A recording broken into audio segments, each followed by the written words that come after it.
At a charity event, a young girl performs a song. The CEO stares in disbelief. Her voice is identical to his wife's, and her blue eyes match his perfectly. Before we continue, don't forget to subscribe to the channel, like the video, and comment where in the world you're watching from. Let's go. The crystal chandeliers sparkled above the marble floor, reflecting the soft glow of golden lamps that lined the opulent ballroom. Gregory Whitman, a tall man with silvering hair and a reputation for turning struggling businesses into multi-million-dollar triumphs, stepped into the charity gala with the confidence that came from years of commanding boardrooms. He wore a sleek, tailored suit, its charcoal fabric subtly reflecting the shimmering lights overhead. Everyone in attendance recognized him as the CEO of Whitman Global Ventures, a name that carried weight throughout the city.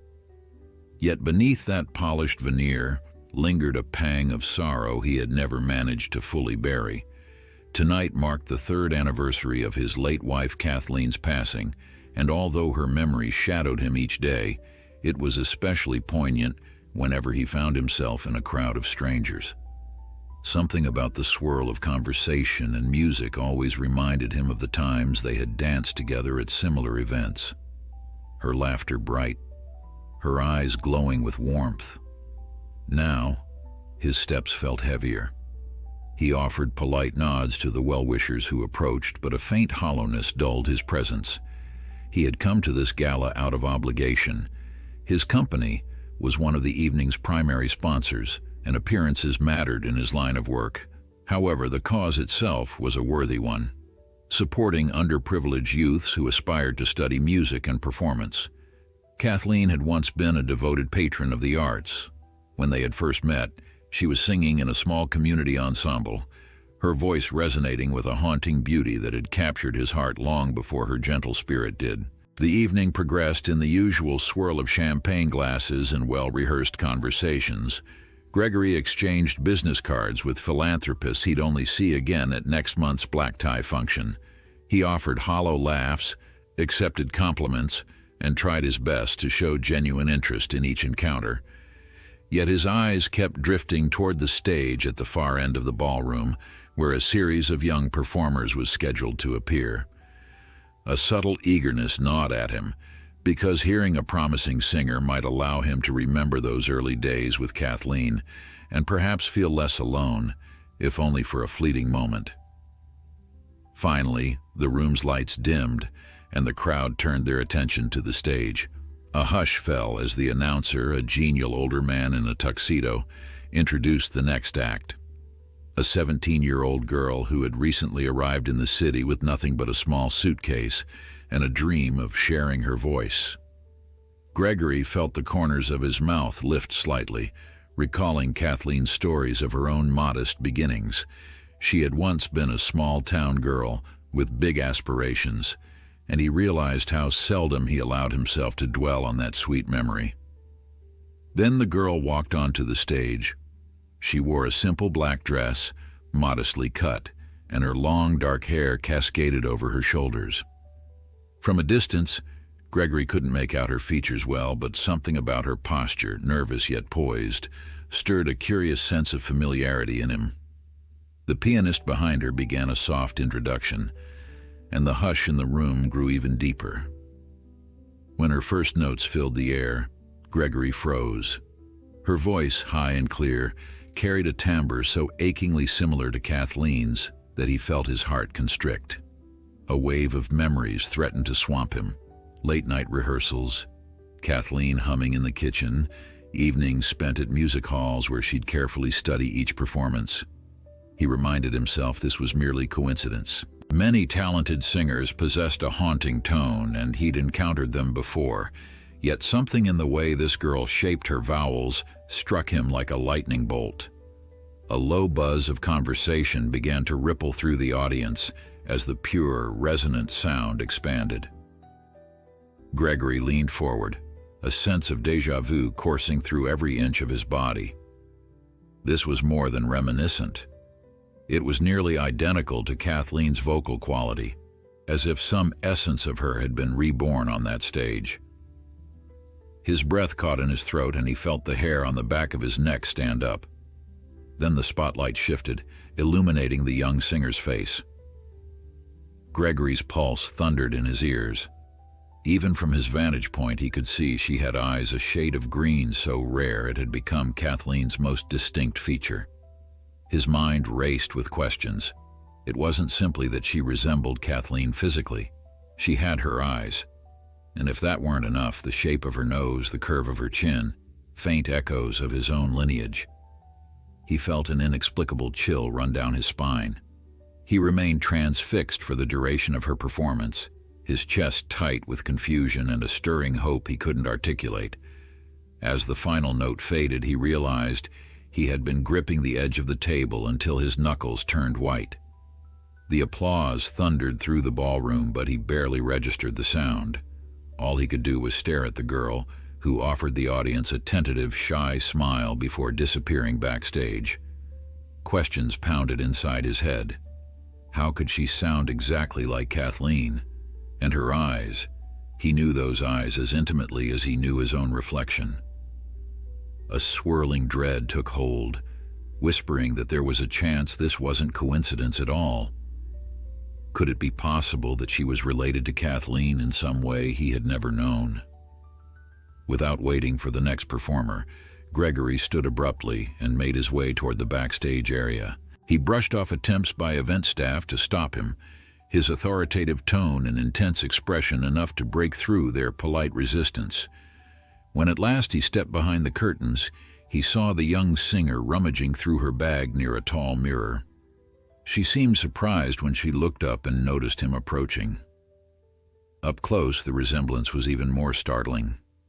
Her high cheekbones reminded him of how Kathleen's face would glow beneath stage lights.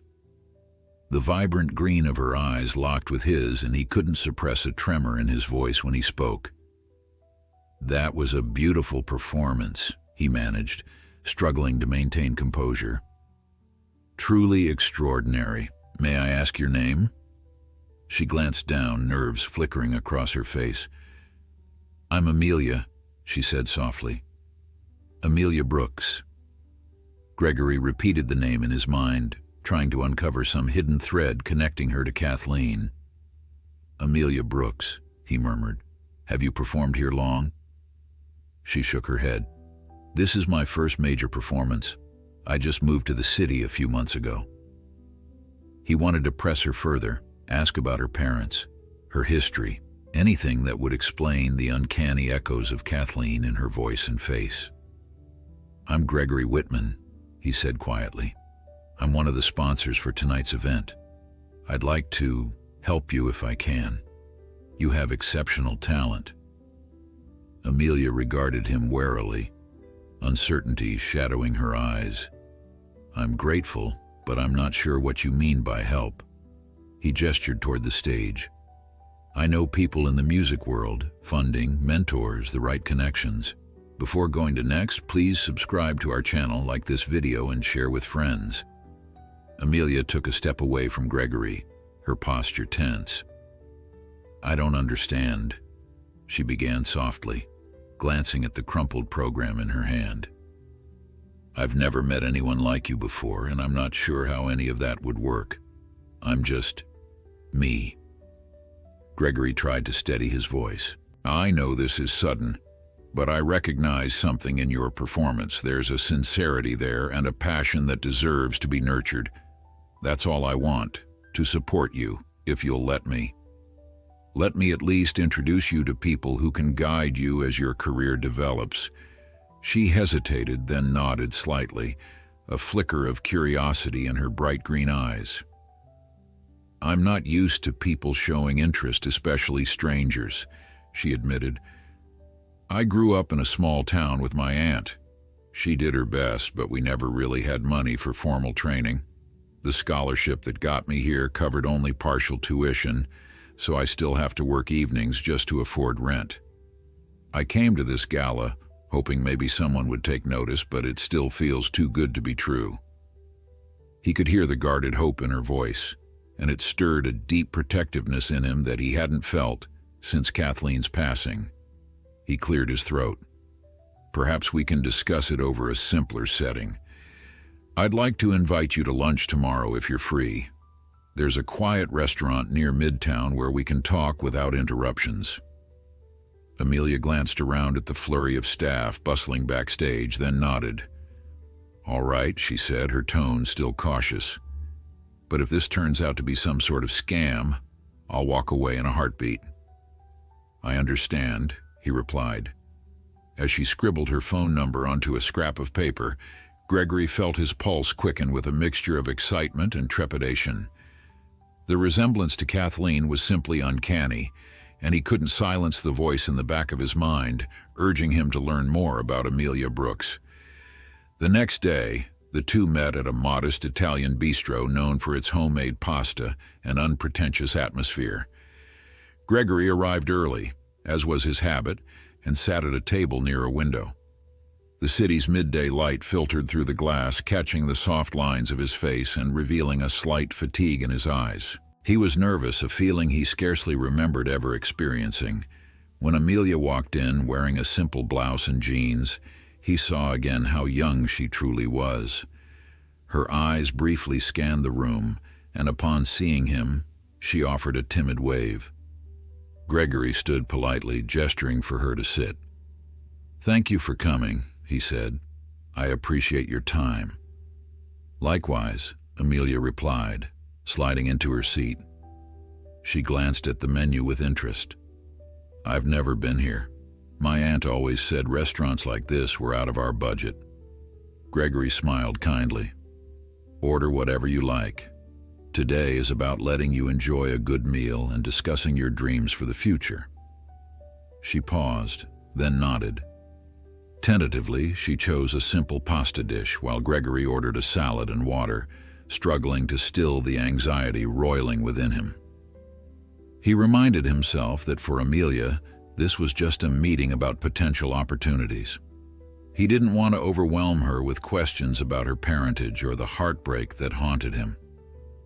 If there was a deeper truth to be found, he would uncover it gently. "So," Gregory began, leaning forward, "tell me more about your training. Have you taken formal lessons?" Amelia shrugged, swirling her water glass. "Not really.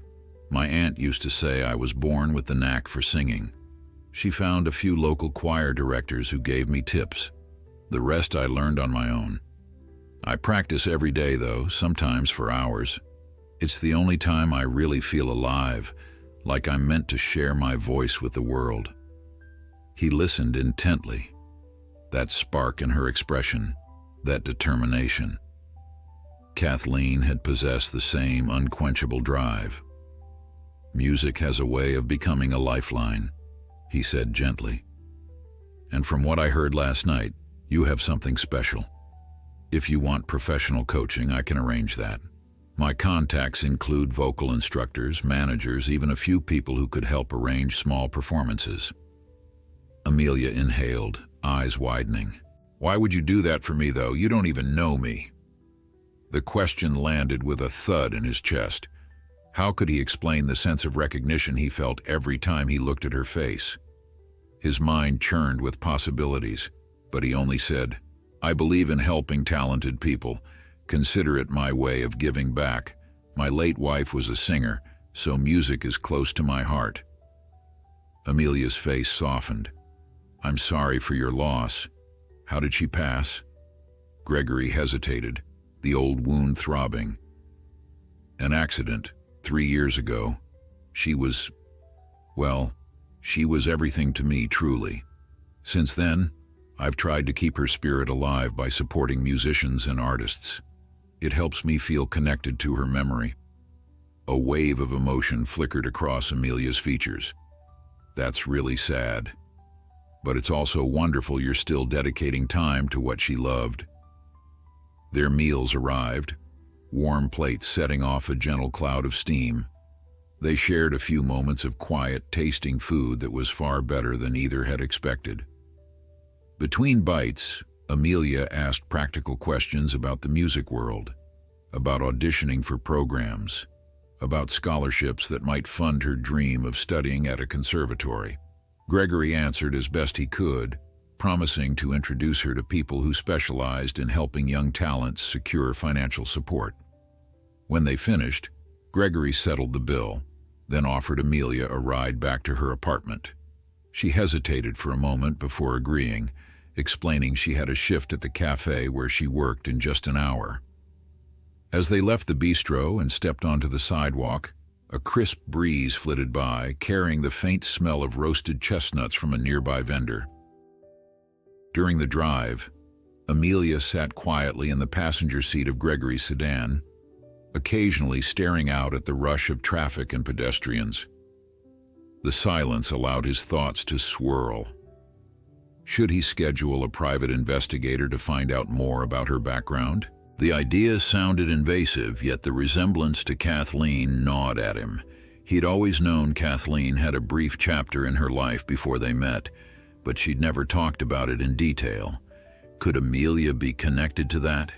He glanced toward Amelia, who was busy looking at the bright billboards overhead. The sight of her in profile made his heart clench. The line of her jaw, the shape of her cheek, it was uncanny.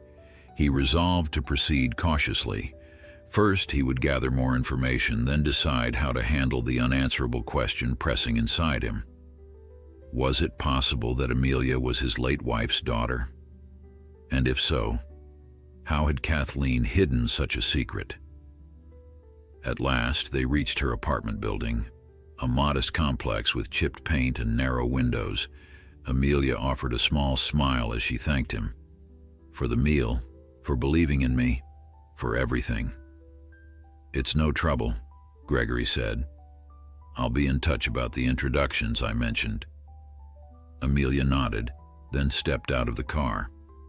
As she walked away, Gregory noticed a faint slump to her shoulders, as though she was carrying the weight of too many responsibilities. He promised himself he would find a way to lighten her burden. That evening, in the solitude of his penthouse, he stared at a photograph of Kathleen that hung on the wall. Her green eyes sparkled, forever captured in that still moment from years ago. A memory crashed into him. How she once said she hoped to have a daughter who loved to sing, how she dreamed of raising a child who might follow in her footsteps. They never had the chance. Her health had declined so rapidly, and the accident took her before they could begin trying. Or at least, that was what he'd believed. Sleep eluded him as he tried to piece together the timeline. He met Kathleen well after she'd arrived from another state. They dated quickly, married quickly. She never mentioned children. Yet Amelia's existence, her voice, and those eyes tore open a Pandora's box of half-formed suspicions. Could Kathleen have had a child and placed her for adoption? Unable to bear the uncertainty, Gregory picked up his phone and dialed a private investigation agency he had used in the past for delicate corporate matters.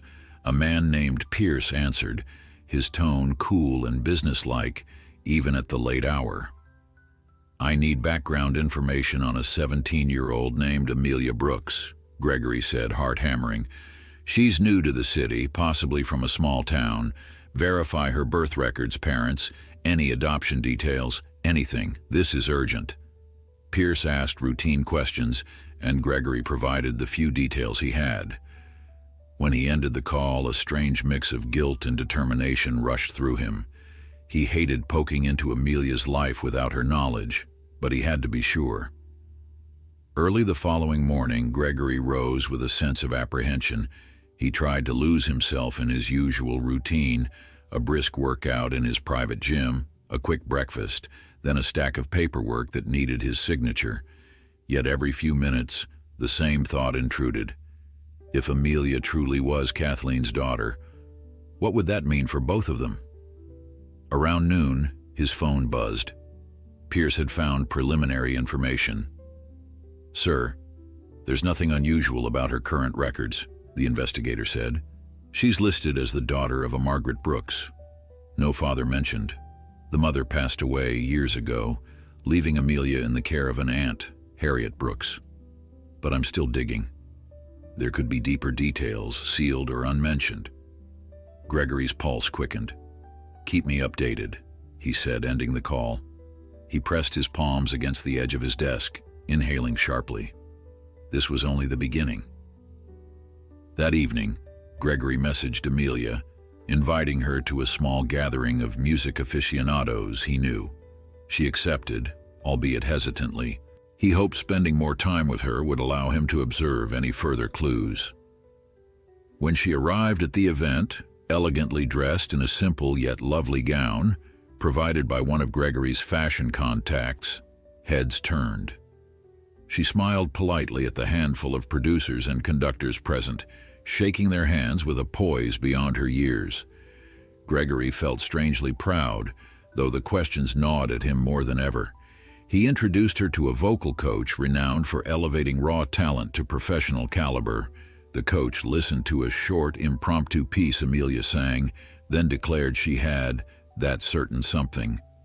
Amelia beamed, and Gregory noticed how her entire face lit up in a way so heartbreakingly familiar that he had to excuse himself for a moment to steady his emotions. Taking a deep breath, he retreated to a quiet corner near a grand piano.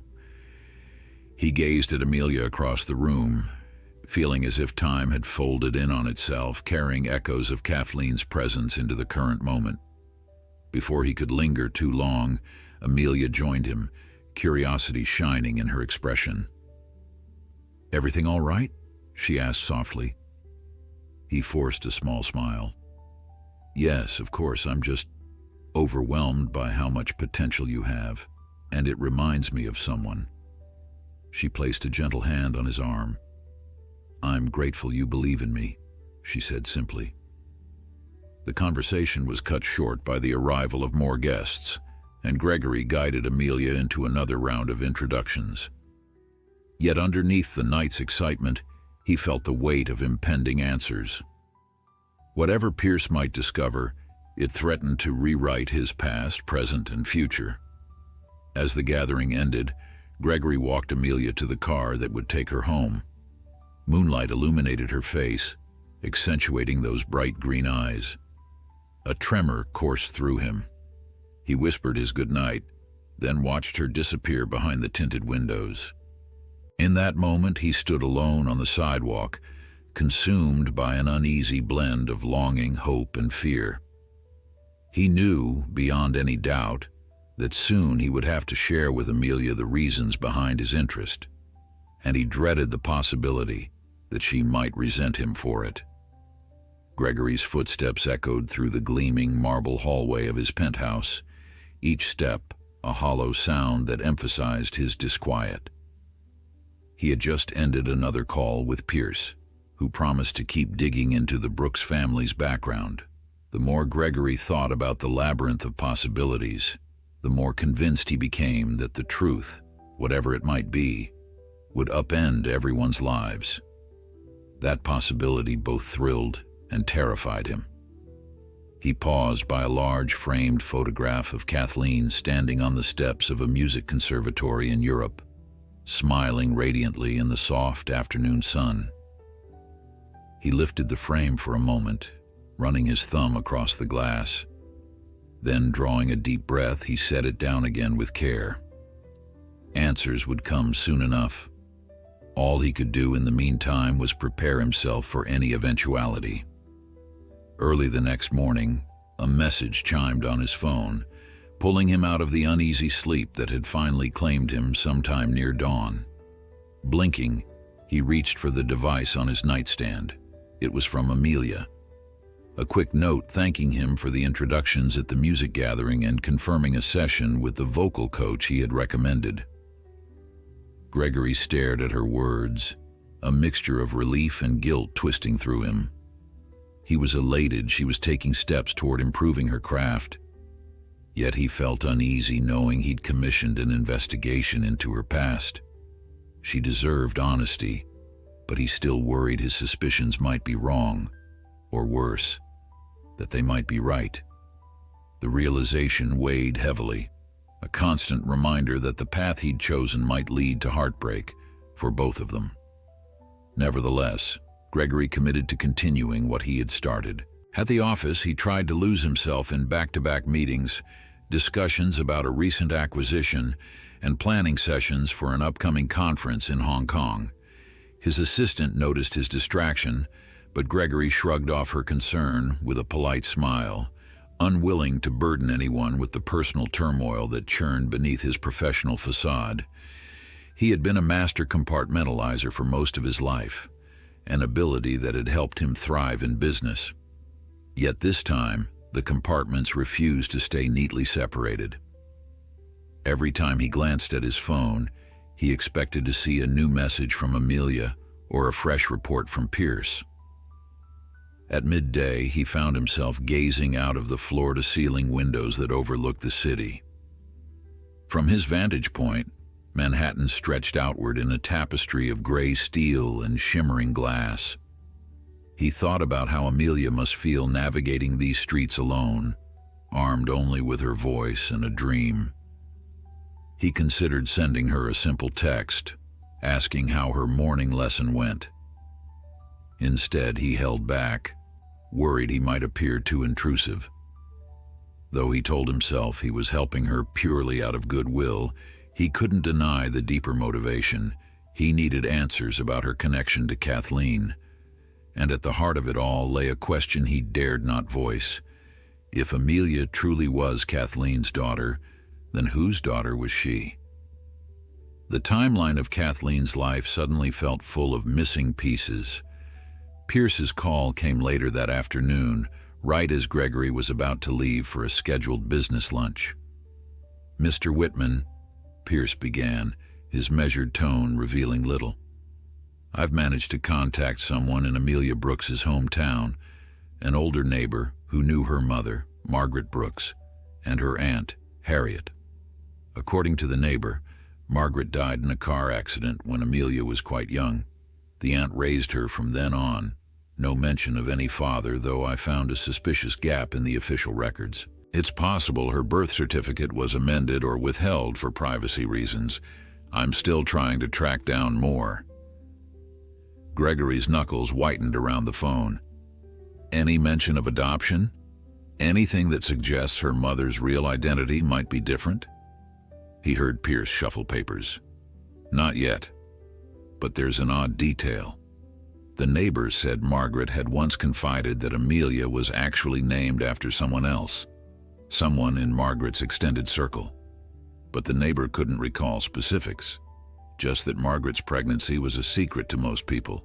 It might be nothing, or it might be everything." Gregory felt a rush of impatience. "Keep digging. Pay visits if you must. I'll cover expenses." Pierce agreed, then ended the call, leaving Gregory to stand in the hallway, heart hammering. Margaret Brooks was gone. Harriet Brooks was the only living relative, and somewhere in the cracks of that family story, a deeper truth lingered. Gregory pictured Amelia's face, those emerald eyes, the careful way she spoke, and the echoes of Kathleen in every note she sang. The more he learned, the more he felt certain of a hidden link. He just hoped that when all was revealed, Amelia wouldn't feel betrayed by his covert methods. That evening, after returning to his penthouse, Gregory found a message from Amelia waiting in his inbox. She sounded excited, explaining that her first coaching session had been mind-blowing. She'd learned more in 2 hours than she had in years of self-study, and the vocal coach believed she had the potential to audition for an advanced youth concert series the following month. "I don't know how to thank you," she wrote. "I'm not used to having people in my corner." Gregory read her words twice, touched by her gratitude but also feeling the sting of remorse. He typed back a response, reassuring her that she had earned any opportunity with her talent. Each keystroke reminded him of his duplicity, but he pressed send anyway, wishing that life could be simpler. Time rolled on. Over the next week, Amelia fell into a new routine of classes, training sessions, and short meetups with Gregory's music industry contacts. She kept him posted on her progress in a polite, careful manner, as though unsure how much personal detail she should share. Gregory, for his part, tried not to crowd her, mostly sending encouragement or logistical help, like ensuring she had a good piano accompanist or that the rehearsal space was secure. Yet the question of her origins loomed like a cloud that refused to disperse. A few days later, Pierce uncovered a more concrete lead. Harriet Brooks had once lived in a different state under a different name, Harriet Benson. The change happened around the same time Margaret Brooks supposedly died. There were no official records of Margaret's funeral, no obituary in the local paper. It was as though Margaret Brooks had simply vanished. Gregory's heart pounded when he heard the news. Could Margaret Brooks and Kathleen have somehow crossed paths, or even been the same person under a pseudonym? The timeline gave him pause. Kathleen had entered his life nearly 2 decades earlier, and Amelia was 17. If Kathleen had given birth to a child before meeting him, that child would be older than Amelia. But what if the actual timeline was more convoluted? He found it difficult to keep track of the years. The entire scenario felt increasingly improbable. Still, something in his gut insisted he wasn't chasing a fantasy. He decided he needed to see Harriet in person. Perhaps she held the key to unraveling the mysteries surrounding Amelia's birth. He found her address through Pierce's connections, a small house on the outskirts of the city, far from the bustle of Midtown. One gray afternoon, with a driving rain hammering the pavement, Gregory instructed his driver to take him there. The route led them away from the skyscrapers, past rows of aging brownstones and into a modest neighborhood where the trees arched overhead, their branches dripping with rainwater. When he arrived, Harriet's house looked dim and unwelcoming, its paint peeling around the windows. He stood at the front door, umbrella in hand, waiting after he rang the bell. Footsteps approached. The door opened a crack, revealing a pale, middle-aged woman with tired eyes. She wore a faded sweater, and her hair was pulled into a messy bun. "May I help you?" she asked, her voice guarded. Gregory cleared his throat. "Ms. Brooks, I'm Gregory Whitman. I'm a friend of Amelia's. I'd like to speak with you if possible." Harriet tensed visibly, the door still only partially open. "Amelia doesn't live here anymore. She left months ago. I don't know what you want." Gregory offered a polite smile. "I'm aware. She's in the city now. Please, it's important. May I come in for just a moment?"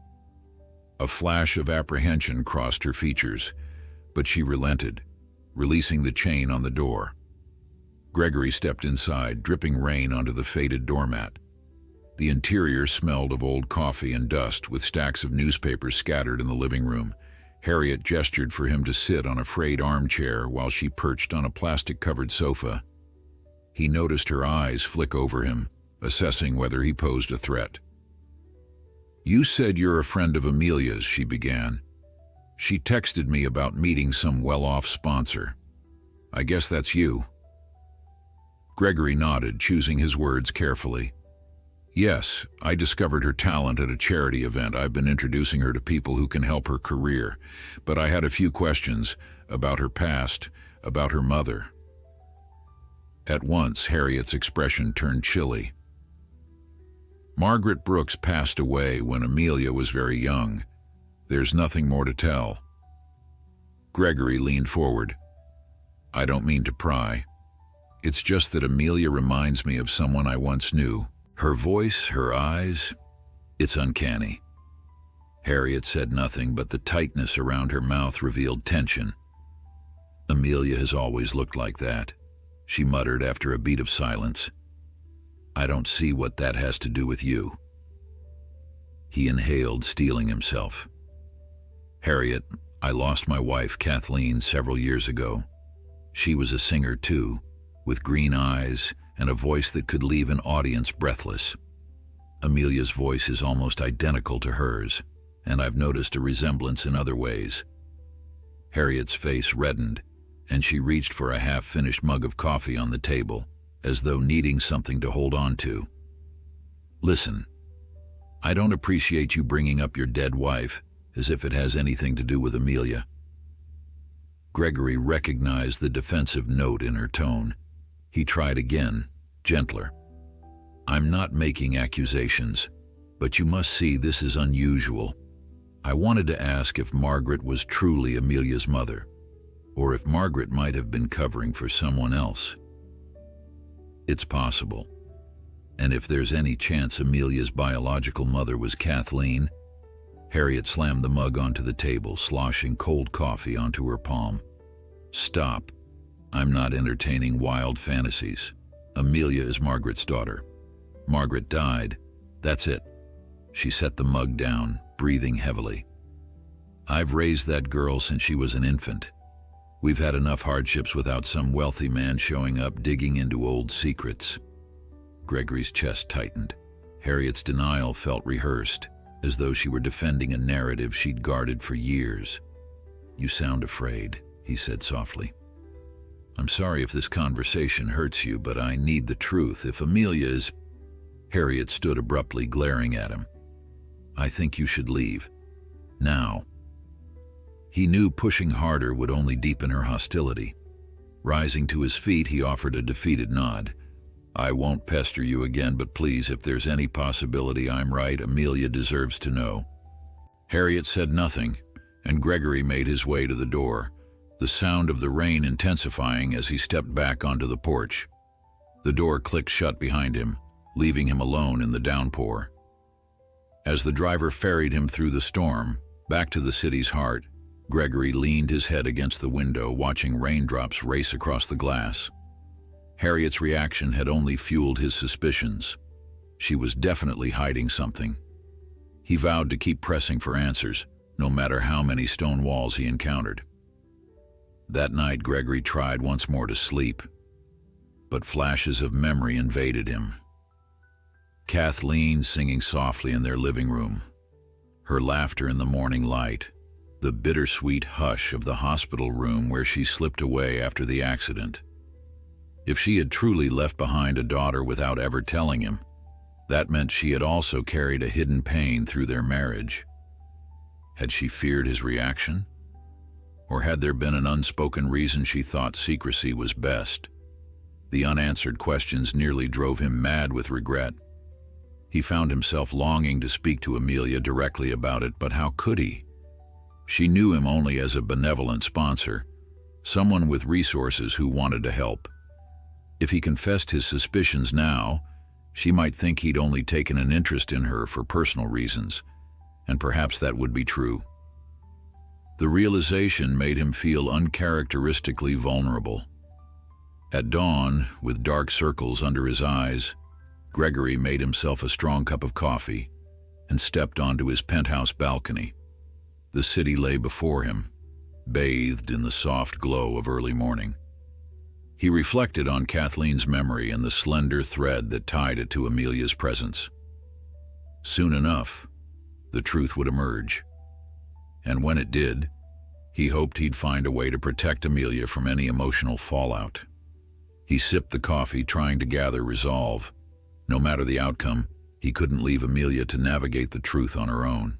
If she was Kathleen's child, she deserved a guardian who understood how precious she was, and how much love Kathleen would have wanted her to receive. For the first time in years, Gregory found himself praying quietly, pleading for guidance and courage. Because somewhere in that towering cityscape, a young girl with an angelic voice and emerald eyes was waiting to discover who she really was. And Gregory feared he might be the only person alive who could help her. Over the next few days, Gregory found himself in a near-constant state of turmoil. The more he replayed Harriet's reaction, the more convinced he became that she was protecting a secret she'd carried for far too long. Each time he spoke with Amelia, a mix of warmth and guilt stirred within him. Warmth because her voice and mannerisms brought Kathleen's memory vividly back to life. Guilt because he was still probing her past without her knowledge. Meanwhile, Pierce continued his inquiries, providing scattered hints that either strengthened Gregory's suspicions or complicated them further. Yet no definitive answer had emerged. Late one afternoon, Gregory decided it was time to speak with Amelia more directly, if only to gauge her understanding of her own background. He invited her to an early dinner at a quiet French cafe on the Upper West Side. She arrived wearing a simple blue dress that accentuated her startling green eyes, and though she wore a tentative smile, he detected an air of anxiety beneath it. As they settled into a corner table, the glow of pendant lights revealed how tired she looked. Long rehearsals and side jobs were taking their toll. "I'm glad you could make time," Gregory said gently once they'd ordered. "How's your training going?" Amelia pushed a loose strand of hair behind her ear. "Pretty well. My coach says I'm improving, but there's a lot I need to work on. Breath control, range, emotional delivery." Her lips quirked into a soft smile. "Sometimes it's overwhelming, but I love every minute of it." Gregory nodded, genuinely pleased. "That's good. It's important to keep refining your technique. You have something special, Amelia. You really do." She lowered her gaze. "I hope so. I want to make a life out of music, but it's scary when I think about how uncertain everything is." He cleared his throat, bracing himself to turn the conversation toward more personal territory. "Speaking of uncertainty, I've been wondering if you know much about your family history, not just your aunt, but your mother. You rarely mention her." Amelia's shoulders tensed, and she glanced at the flickering candle on the table. "I don't know much. Aunt Harriet told me my mom died in a car accident when I was really little, so I barely remember her. I've asked questions, but Harriet always changed the subject, saying it was too painful." Gregory leaned forward, trying to keep his voice calm despite the nervous energy coursing through him. "Have you ever thought about looking into it yourself? Sometimes medical records or old friends can fill in blanks that guardians leave untouched." She picked up her water glass, took a small sip, then set it down. "Not really. I was scared of what I'd find, or that I'd find nothing at all. Plus, Harriet never encouraged it. She told me to let the dead rest, that dwelling on the past wouldn't help my future." Her eyes flicked up to meet his. "Why do you ask?" He inhaled, aware he stood on dangerous ground. "Because your story resonates with me. My wife left unanswered questions too. She never spoke about her early life and, well, I've always felt a longing to know more about where she came from. Hearing you talk about your situation makes me wonder if you might eventually want clarity about yours." Amelia studied him, her expression quiet. For a moment, he feared she might sense the deeper motives behind his questions, but her voice remained level. "Someday, maybe I will. Right now, I feel like everything is happening so fast. My lessons, possible auditions, adjusting to the city. I hardly have time to breathe, let alone research a past that might lead nowhere." Gregory nodded, a touch of admiration mingling with relief. She sounded sensible, even if it meant she wasn't pursuing the truth with his same urgency. "I understand," he said softly. When their meal came, they spent a short while discussing her upcoming vocal exercises and the local competition she was hoping to enter. Gregory could see the light dancing in her eyes whenever she described her music. It reminded him poignantly of Kathleen's passion, that unwavering dedication she'd poured into every performance. Before they parted ways, he offered to arrange for a new set of headshots, something more professional for her audition portfolio. Amelia hesitated, then agreed, thanking him with a shy, genuine smile. That night, Gregory couldn't sleep. He found himself rifling through old photographs of Kathleen, searching for clues he might have overlooked. He stared at an image of her taken just before they met. She stood outside a worn theater in a small Midwest city, arms folded and face alight with determination. A date scrawled on the back placed it close to the time Amelia would have been born. But the faint inscription on the photograph read only, "Post-rehearsal, big dreams ahead." No mention of family, no friend's name, nothing that linked Kathleen to an infant. Frustrated, he closed the album. His phone buzzed a few minutes later, and Pierce's name appeared on the screen. Gregory snatched it up. "What do you have?" he asked, voice low, hoping for any fresh lead. Pierce sounded weary. "I've found records suggesting Harriet Benson, now Harriet Brooks, lived for a year in the same county where your wife once performed. But it's inconclusive. There's nothing explicit tying Kathleen to Harriet or to Amelia's birth. It's possible they crossed paths, but I can't confirm anything yet. I'll keep pressing local clerks, though. Old hospital files might still exist." Gregory thanked him, hung up, and sat in the dim light of his study, tapping his fingers against the desk. The overlap in location was too large to ignore. He recalled a conversation he once had with Kathleen, mentioning how she'd briefly helped a friend named Hattie, who needed money. Could Hattie be Harriet? The memory was faint, overshadowed by time, but it flared now with renewed significance. The next morning, he arranged to meet Harriet again, this time not at her rundown house, but in a neutral location. He sent a carefully worded note explaining he had no intention of harassing her, but believed they had unfinished business. Whether out of curiosity or fear, Harriet agreed to meet him at a small diner on the fringes of the city, far from prying eyes. Gregory arrived early, settling into a booth near the back. The aroma of frying bacon and fresh coffee hung in the air, and the chatter of locals formed a constant background hum. When Harriet entered, she looked as guarded as before. She slid into the booth opposite him without a word, her arms crossed defensively. "Thank you for coming," Gregory said. He kept his voice measured, aware that one misstep could shut her down entirely. She only nodded, tight-lipped. He continued, "I suspect you knew my wife, Kathleen, under a different name. I recall her mentioning someone named Hattie years ago, someone who needed help. Harriet, Hattie, there might be a connection." Harriet's eyes flickered, but she clamped her jaw shut, refusing to confirm anything. Gregory pressed on. "I'm not accusing you of wrongdoing. I just want the truth. If Amelia is Kathleen's daughter, she has a right to know. She deserves to understand her heritage." At that, Harriet let out a bitter laugh. Heritage?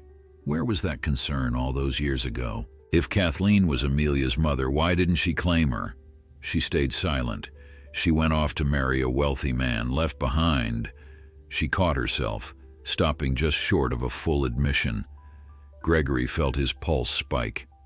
"Are you saying that's exactly what happened, that Kathleen gave Amelia to you because she felt she couldn't care for her?" His voice trembled. "Please, Harriet, tell me. My wife never told me she had a child at all." Harriet sagged against the booth, a haunted look in her eyes. "Look, you think I enjoyed lying? Margaret Brooks was just a name we used, me and Kathleen. We faked funeral details for the sake of covering our tracks. She was terrified, Gregory. Terrified you'd despise her if you found out she'd had a child out of wedlock. Or maybe she was scared you'd take her baby away." Gregory's breath came in shallow bursts, stunned by the sudden confirmation. "So it's true," he whispered. "Amelia is Kathleen's daughter." Her shoulders slumped. "Yes. She told me she never planned on falling in love with someone so high profile. She worried that if you discovered she'd had a child before your relationship was secure, it would ruin everything. So we hid the pregnancy. Then, after Amelia was born, I took her, changed my name, and pretended to be her aunt. Kathleen was supposed to send money for the baby's expenses, but life happened. She got busy, you two got married, and then that horrible accident took her from this world." Harriet's voice wavered, tears brightening her eyes. "Kathleen never got around to telling you. She never reconciled the double life she was living." The room swam before Gregory's eyes. He pressed his palms flat on the table to steady himself, words tumbling through his mind. Kathleen had a child. She told no one. She'd orchestrated an elaborate ruse with Harriet to ensure the baby was cared for. And now that child, Amelia, stood on the brink of adulthood, believing her mother was a stranger named Margaret who died in a crash. Gregory's head pounded with the gravity of it all. After a long silence, he managed, "Why didn't you come forward after Kathleen's accident? Why not tell me then?" Harriet shook her head, bitterness etched into her features. And do what? Hand Amelia to a grieving billionaire she'd never met? Upend your life, your business, your sanity? I wanted to at first, but I wasn't sure if you'd accept her or blame her for Kathleen's secrets. I was afraid.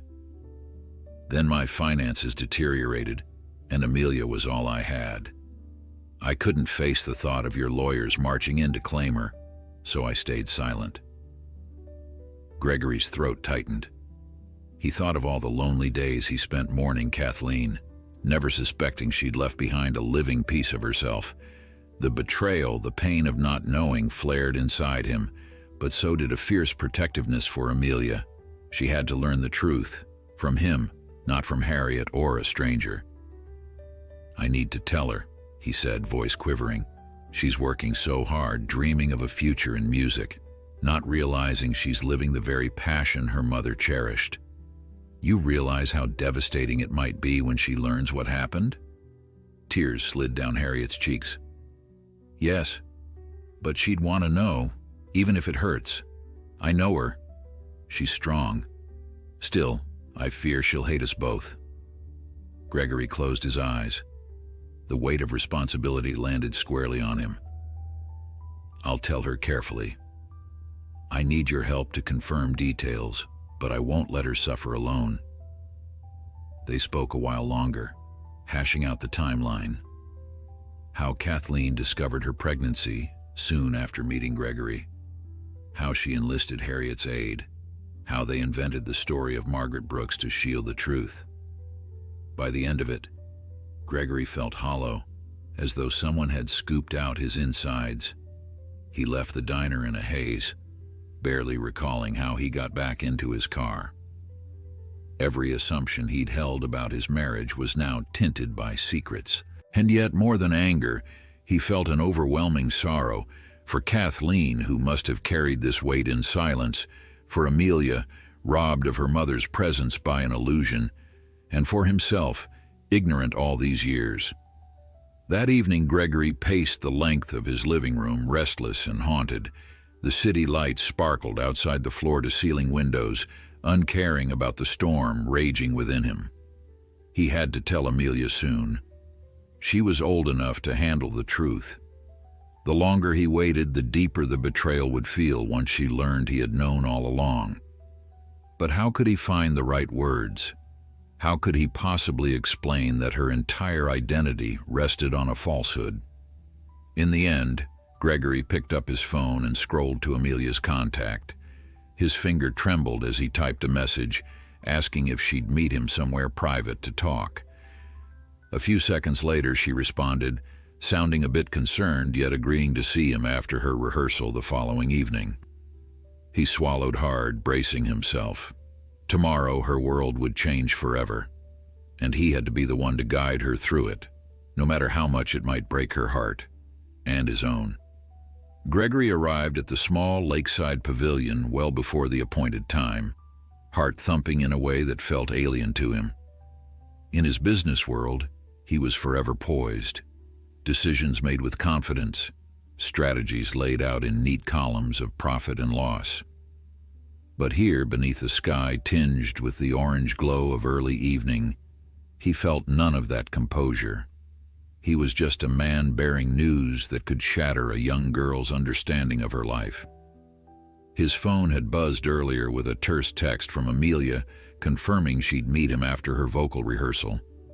Even that brief message had radiated concern, as though she sensed something profound lay behind his urgent request. Now, each passing minute brought him closer to a conversation that would rewrite everything she believed about her past. He swallowed hard and watched the water ripple under a warm breeze, trying in vain to steady himself. When Amelia finally appeared, Gregory saw the flicker of tension etched into her features, even from a distance.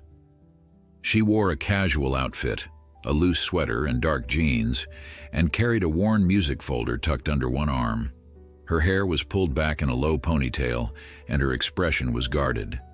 No bright smile, no spirited greeting, just a careful nod as she approached him by the stone rail bordering the lake. "You sounded pretty serious," she said softly, eyes darting over his face in search of answers. "Is everything okay?" Gregory exhaled, nodding toward a pair of chairs that overlooked the water. "Let's sit," he said. His voice, usually so steady, wavered slightly. Once they were both seated, a hush descended. A flock of ducks glided across the lake's surface, untroubled by human concerns. "There's something very important we need to talk about," Gregory began, keeping his gaze fixed on Amelia's face. He noticed her knuckles whiten around the folder in her lap. "I've been doing a lot of thinking and some investigating about your background." Her eyebrows rose at once. "My background, Gregory, what's going on?" Her voice trembled. "You're scaring me." He reached out but caught himself before touching her hand. "Please, let me explain. I didn't want to keep secrets from you, but I needed to confirm a suspicion I've had almost from the moment I heard you sing." Amelia's eyes narrowed, and she drew back slightly, posture stiffening as if bracing for a blow. "A suspicion about me?" she pressed. "What do you mean?" Gregory felt an ache in his chest, recalling the countless times he'd revisited Kathleen's memory in the past days. "I'm going to tell you a story," he said carefully. "It starts many years ago, with my late wife, Kathleen." Amelia's breath caught. She'd heard references to Kathleen before. Gregory often mentioned her in passing, but never with such gravity. Gregory continued, voice hushed. "I married Kathleen later in her life than we intended. She came to this city with a dream to become a renowned singer. When we met, it was magical, but there were things she never told me, secrets about her past. Recently, I discovered someone she left behind." Amelia's grip on the folder tightened until the edges bent. A glance of alarm flashed across her face. She spoke in a whisper, almost afraid of what she might hear. "Are you saying she had a child?" Gregory nodded, feeling the sting of tears he fought to keep at bay. "Yes, she did." At that, Amelia's eyes went wide. A host of conflicting emotions rippled across her features: shock, curiosity, and a shadow of dread. "So, you're implying I'm that child?" She let out an unsteady laugh, as if trying to brush off the notion. "But my mother was Margaret Brooks. She died in a car accident." The final words faltered on her lips. Gregory swallowed, heart pounding. "I know it sounds impossible, but I've spoken with someone who was part of this arrangement, someone who helped Kathleen create a false identity to protect the baby. That person confirmed your birth mother was never Margaret Brooks. Your birth mother was Kathleen, my wife." A sudden silence drowned out the gentle sound of water lapping against the shore. Amelia stared at him, color draining from her cheeks. She tried to speak, but nothing emerged. Finally, after a long, trembling pause, she forced out, "That can't be right." Gregory braced himself against the sorrow in her voice. "I realize how overwhelming this is. Harriet, your aunt, admitted that she took custody of you as an infant, raising you under a fabricated story. Kathleen was terrified of losing everything if she revealed she had a child before our marriage was stable. She was young, unsure how I'd react, and she made a terrible choice to hide you.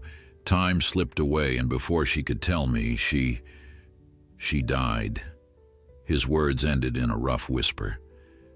Amelia shook her head, eyes filling with tears that refused to fall. "No," she said, voice cracking. "This doesn't make sense. Why would she do that? I don't remember anything. Harriet always told me my mom's name was Margaret. She said it was too painful to talk about."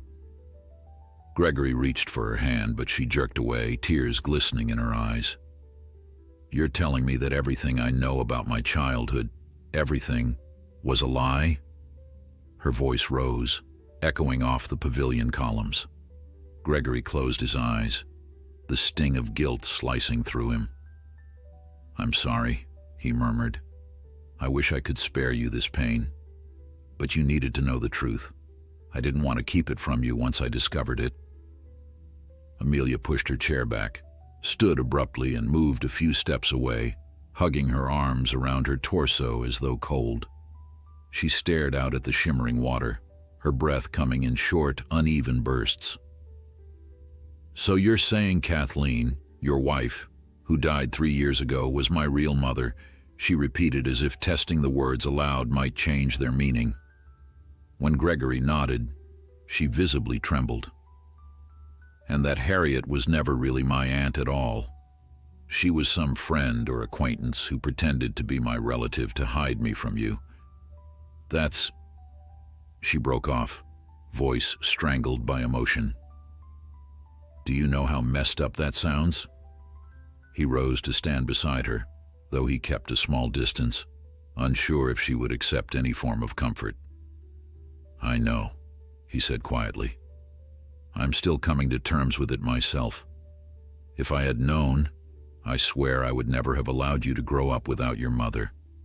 I would have done everything to bring you home, but Kathleen made her choice, and Harriet apparently believed she was protecting you." Amelia let out a shaky laugh that bordered on a sob. "Protecting me from what? A father who might have loved me, might have given me a chance at a normal life?" Her eyes flashed with an anger Gregory had never seen in her before. "And what about Harriet? She lied to me every single day of my life, made me believe in this made-up person named Margaret. All the while, my real mother was living in the same city, marrying you." She spun to face Gregory, tears now streaming. "And you? Are you saying that technically you could have been my stepfather? Or did Kathleen have me before she even met you?" That final question caused Gregory to hesitate. He reached out, as if to steady her. "It happened around the time we met. She was torn, I think, between telling me and fearing my reaction. I suspect she learned she was pregnant very early in our relationship. Maybe she worried I'd walk away, or maybe she feared damaging my reputation. I'll never fully know. But Harriet confessed that Kathleen decided to place you in Harriet's care to keep my focus on building my career. Kathleen was trying to protect me, or maybe protect the life she thought we were building. I only wish she had realized none of that mattered more than you. If she had told me, I would have embraced you with open arms." Amelia's shoulders shook with silent sobs. "All those years," she gasped, "I was alone. Aunt Harriet struggled with bills, with everything. I had to work part-time jobs, even as a kid, just to help. Meanwhile, my mother and you had every resource in the world. How could you?" She trailed off, the heartbreak in her voice like a tangible weight pressing upon them both. Gregory stepped closer, though he respected the invisible boundaries she seemed to maintain. "I'm so sorry," he said. "I know an apology can't fix the harm done. If I had known about you, everything would have been different, I believe that." Blinking back tears, Amelia tried to compose herself, though her cheeks burned red. "And Harriet, does she know you're telling me this?" Gregory nodded. "She does. She's the one who confirmed it. She's prepared for however you react, though she's afraid you'll never forgive her." Amelia opened her mouth as if to speak, then closed it. A car horn blared in the distance, snapping her attention away for a moment. When her gaze returned to Gregory, her eyes reflected a mix of betrayal and immeasurable sadness. "I don't know how to forgive this," she said in a low voice. "Everything's turned upside down. Everything is a lie." They stood in silence for what felt like an eternity, neither sure what to do next. At last, Gregory took a chance, and gently placed a hand on her shoulder. She didn't pull away, but she stayed rigid. "Listen," he said softly. "You don't have to make any decisions right away. You have every right to be angry, at me, at Harriet, at Kathleen, but you also have a right to discover your heritage, to learn who Kathleen was beyond the secret she kept. I can tell you about her, or show you pictures, or share the music she recorded. Whatever you want to know, I'll tell you." Amelia let out a shaky breath, her mind clearly spinning. "I don't even know how to feel. I've always dreamed about who my mother might have been. I thought about how, if she'd lived, she'd be proud of my singing, or maybe she'd teach me things no one else could. But I never imagined, your wife was a famous singer in the city, right?" Gregory nodded.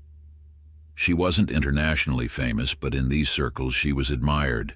Her voice had that captivating quality, much like yours." Amelia turned, gazing at the water again, tears still glistening on her lashes. "So I got it from her then. My voice. She's the reason I can do all this."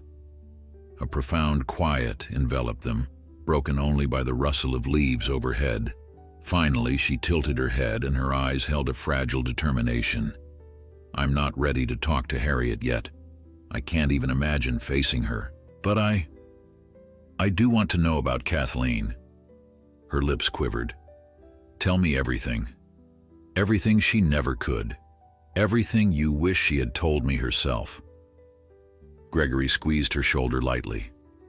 "I will," he promised, "and I'll be here.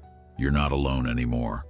They stayed for another hour by the lake, where Gregory softly recounted the night he first heard Kathleen sing, a rainy evening in a run-down performance hall. He described her playful sense of humor, her kindness toward young performers who sought her advice, and the heartbreak he felt when her life ended so abruptly. Amelia listened, tears slipping quietly down her cheeks, as though absorbing a second-hand memory that should have been hers from the start. At times she asked questions. Did Kathleen love coffee or tea? What was her favorite color? Had she ever thought of naming a child something special? Each inquiry tore at Gregory's heart, but he answered as truthfully as he could, offering Amelia the small pieces of a mother she'd never truly known. And though the sorrow weighed on them both, there was something undeniably healing in the sharing of Kathleen's legacy. Night began to fall, the sky shifting to shades of pink and purple. A chill swept across the lake, prompting them to leave the pavilion. At the parking lot, they paused beside Gregory's car, unsure how to proceed. Finally, Amelia inhaled slowly, voice small yet resolute. "I don't know what happens next," she admitted, "but thank you for telling me. I'd rather face the truth now, no matter how much it hurts." Gregory nodded, feeling both relief and apprehension. "We'll figure it out step by step," he said. "And if you want space, you can have it. But know that my door is always open if you need anything at all, even if it's just to talk." She managed a weak smile that vanished almost as soon as it appeared. "I appreciate that." They exchanged a reluctant goodnight, and Amelia walked away, shoulders hunched, music folder clutched protectively to her chest. Gregory watched her silhouette fade into the distance, a heaviness settling in his gut. Telling her had been the right thing to do, but her reaction, pained, uncertain, and raw, reminded him that the consequences would continue unfolding. He dreaded the conversation she would eventually have with Harriet, the tangled questions about why Kathleen had hidden her child, the regrets that had shaped every part of Amelia's life from infancy onward. But perhaps, amidst the grief, a sliver of hope remained. After all, she had found him. Even if he wasn't her father, he still could be someone who cared deeply about her well-being and future. Climbing into his car, Gregory felt an unexpected wave of exhaustion. He pictured Amelia's face, tear-streaked in the waning light, and wished desperately that Kathleen had trusted him enough to share her secret while she was alive. The regret gnawed at him like a constant ache. Yet in the hush of the empty road, he resolved to do whatever he could to help Amelia heal. She might never forgive Kathleen fully, or Harriet, or even him, but he would give her the unwavering support she deserved. One day, her voice, the same mesmerizing voice Kathleen had carried, might fill a concert hall, enthralling audiences with a sound born of both sorrow and resilience. And if that day came, Gregory vowed he would be there, cheering for her, honoring Kathleen's memory in the only way that truly mattered, by loving the daughter she had left behind.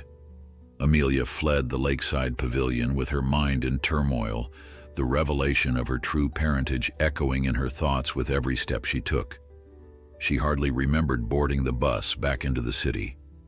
Images of the water's edge blended with her sense of betrayal, anger, and a strange flicker of hope she couldn't suppress. That night, after locking herself in her small studio apartment, she sat on her bed and stared at the battered music folder in her lap. Beneath its worn cover lay pieces she'd practiced for weeks, lyrics and melodies she'd once believed were part of a future her mother, Margaret, might have been proud to see. Now she knew Margaret never existed. The mother who had passed on that same musical gift was Kathleen, a brilliant singer Amelia had only heard about in passing. She wept until her eyes were dry, wondering if her entire life had been nothing but a cruel illusion. In the following days, she avoided Harriet's calls. The phone buzzed relentlessly with messages Amelia refused to open, each one likely laced with desperation or excuses. How could Harriet defend what she'd done? For 17 years, she had looked into Amelia's eyes and lied. Whenever Amelia conjured the image of her so-called aunt, she felt nauseous. She didn't know whether Harriet had coerced Kathleen, or if Kathleen's fear had driven them both to this arrangement. All Amelia knew was that she'd been robbed of the chance to know her mother, to understand why Kathleen never claimed her. The question kept her up at night. If Kathleen had lived long enough, would she ever have told Amelia the truth? Meanwhile, Gregory respected her silence, though he sent brief texts to check on her. She responded in simple, non-committal phrases. "Thank you, I'm okay," or "I need some space."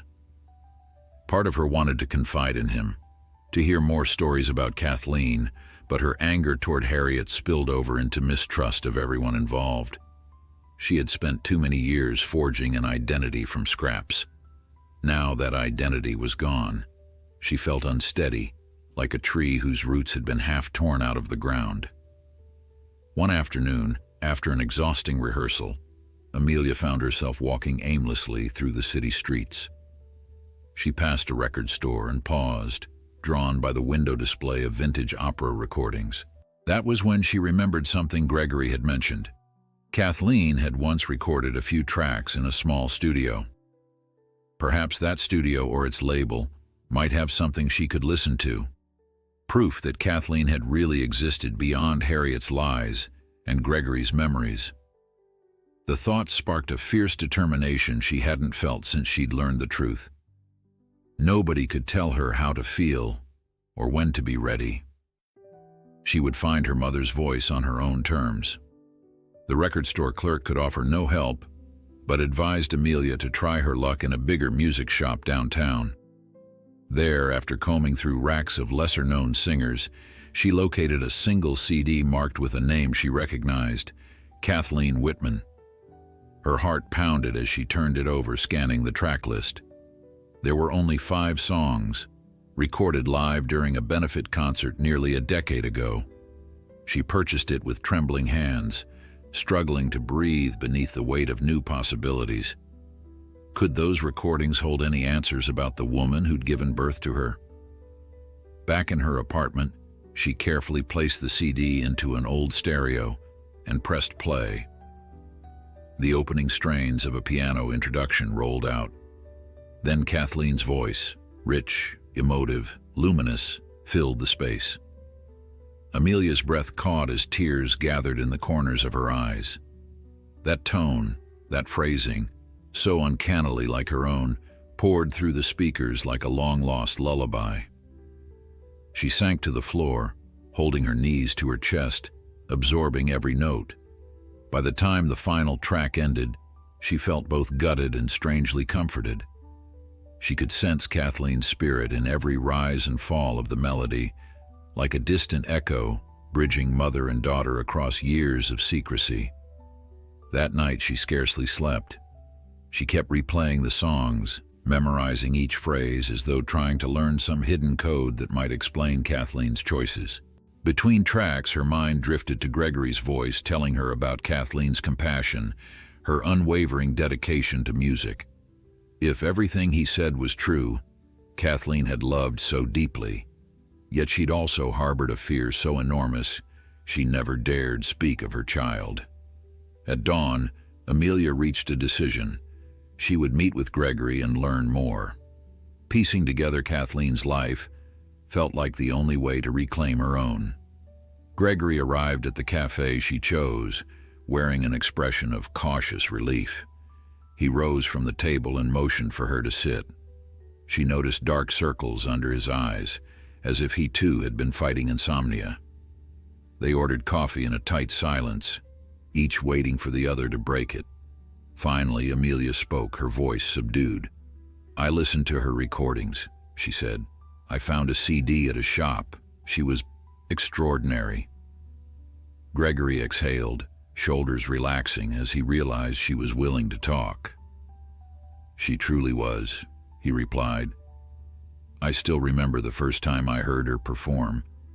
It was like the entire room held its breath." Amelia nodded, taking a sip of coffee to steady herself. "I need to know everything. How you met her when she got pregnant, why she thought she couldn't tell you. I know it'll hurt to hear it, but not knowing is worse." Gregory folded his hands. "It will hurt, for both of us, but I'll share every detail I can recall." He paused as though sorting memories. Then he told her about the chance encounter at a small charity function, not unlike the one where he'd first seen Amelia. How Kathleen's voice drew him in, how their whirlwind romance began almost immediately. They'd spent countless hours discussing her dreams of stardom, his ambitions in business, and the possibility of a life built on shared passions. But, as Gregory explained, there was a space of a few weeks early on when Kathleen seemed distant, restless. She visited someone out of state, returning only after she seemed to have made a difficult decision. Looking back, he suspected that was when she turned to Harriet. Amelia listened, tension coiling inside her. "Did you two ever fight about children?" she asked, recalling her own childhood longing for a real family. Gregory shook his head, expression raw. "We talked about having children one day, but always in a vague, when the time is right manner. My schedule was punishing, and she was determined to pursue music without interruption. I never saw a reason to push the topic. Besides, Kathleen never hinted she was already carrying a child. It's my biggest regret, not noticing her struggles, not asking more questions." The more Amelia heard, the clearer Kathleen's dilemma became. Fear of losing Gregory's love, combined with the demands of his high-powered world, must have seemed insurmountable to Kathleen. So she turned to Harriet, who apparently agreed to adopt, or at least harbor the baby in secret. Though it explained the origins of the lie, Amelia still felt pangs of anger. "I grew up scraping by," she murmured. "Harriet wasn't a terrible guardian, but we were poor. Kathleen had money from you, comfort, everything." Her voice caught. "She could have brought me home, she just didn't."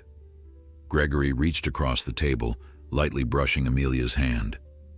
This time she didn't pull away, though she kept her eyes lowered.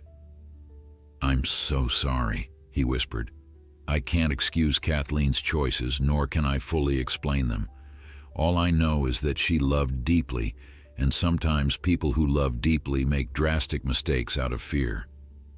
Amelia's hand tightened around his. She let out a shaky breath, hating the swirl of sympathy and resentment she felt for a mother she'd never known. "I don't know if I can forgive her," she said, "but I want to understand her. Maybe that's a step forward." They remained at the cafe for hours, Gregory patiently recounting Kathleen's mannerisms, her favorite songs, her volunteer work at local youth choirs. Amelia asked pointed questions. Did Kathleen ever mention feeling guilty? Did she show signs of longing for someone she'd left behind? Gregory recalled nights when Kathleen would slip away to the piano, humming softly, tears glinting in her eyes. He never understood the source of her sorrow. "I think she always wanted to find a way to bring you into our life," he said softly, "but she kept waiting for the right moment. And then it was too late." Amelia nodded, tears threatening again. Eventually, as evening approached, they stepped outside into a brisk wind that cut across the sidewalk. The city's bustle formed a chaotic backdrop to their private grief. Gregory looked as though he wanted to offer her a ride home, but Amelia insisted on walking. She needed time to process all she'd learned. They parted with a mutual sense that something vital had begun, a path to uncovering Kathleen's entire truth, as painful as it might be. That night, Amelia curled up on her bed, headphones on, listening to Kathleen's CD yet again. She followed every vocal run, comparing the shape of each note to her own technique. She recognized subtle habits she'd believed were unique to herself, a slight pause for breath after a powerful crescendo, a gentle break in tone at the end of a phrase. It was as though she were tracing her lineage not through photographs or heirlooms, but through the shared gift of music. Though her fury at Harriet persisted, a spark of gratitude lit within her. At least she could now connect with her mother's legacy directly. Harriet, meanwhile, had tried texting her once more, a lengthy apology that Amelia read but did not answer. She couldn't handle Harriet's justifications, not yet. The idea that Harriet and Kathleen had colluded to hide her birth tore at Amelia's sense of safety. She pictured the lean years of her childhood, wearing hand-me-down clothes, skipping school field trips for lack of funds, watching Harriet struggle to keep a roof over their heads. If Harriet had simply asked Gregory for help, Amelia might have grown up with a father figure and a mother's love. She wondered if Harriet's choice also stemmed from fear, or from some misguided loyalty to Kathleen's secrecy. Either way, Amelia's heart couldn't open to Harriet's regrets just yet. Instead, she found herself texting Gregory, asking for any recordings or letters Kathleen might have left behind. The next day, he promised to gather everything he could find, including diaries Kathleen once kept. He'd never read them in depth. He considered them private. But if they contained answers that might soothe Amelia's turmoil, he was willing to share. A part of Amelia dreaded uncovering more lies, yet she needed closure. The swirl of questions must end, and the only path forward was to plunge deeper into the truth. When she finally managed to sleep, her dreams were vivid and unsettling. She saw her mother singing on a grand stage, arms outstretched, face shining under the lights. As Amelia reached forward to call her name, the figure vanished, replaced by flickering images of Harriet turning away, of Gregory standing alone beneath a spotlight, a haunted expression etched into his features. She awoke breathless, tears dried on her cheeks. For a moment she fumbled in the darkness, unsure where she was, as though the ground still shifted beneath her. But she inhaled, forcing herself to focus on the present. She might never be able to redo her childhood. She would never know Kathleen's touch or hear her laugh in the flesh. Yet somehow, through music and the honest accounts Gregory offered, Amelia would forge a relationship with the mother who had shaped her gifts, and perhaps she'd find a way to forgive.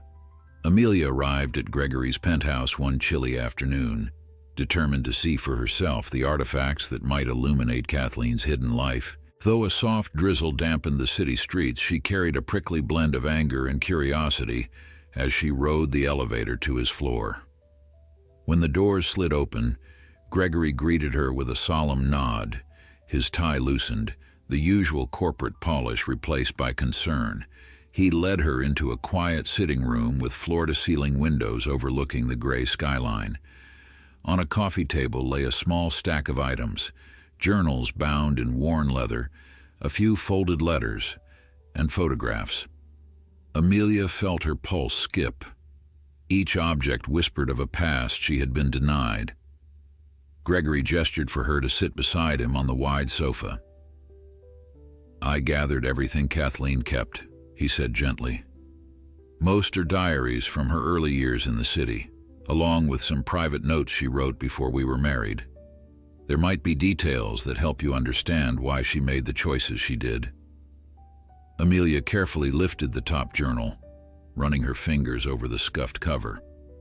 The edges were frayed, suggesting Kathleen had opened it often. She glanced at Gregory, seeing a quiet sadness in his eyes.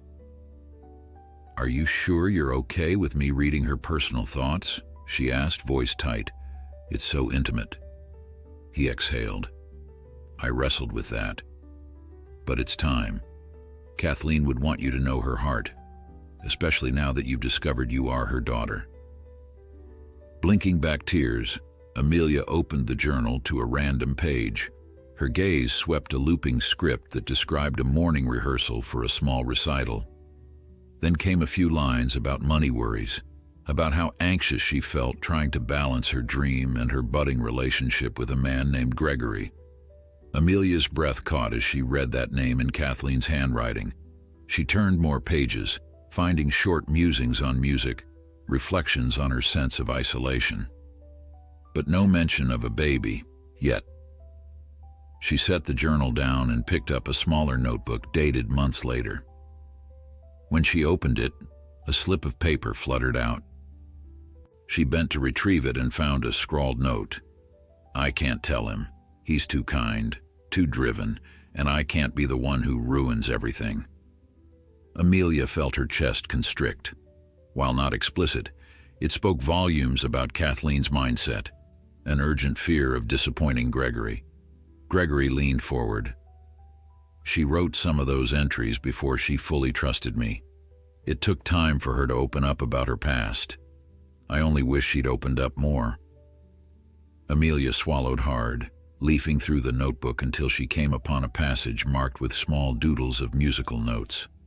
Kathleen wrote of morning sickness, of confusion, of Harriet, always referred to as Hattie. Then the words that made Amelia's hands shake. Hattie agreed to help. "I can't bring a baby into Gregory's world right now. He's on the brink of a massive deal, and I'm terrified he'll see me as a burden. I love him, but I can't risk losing him."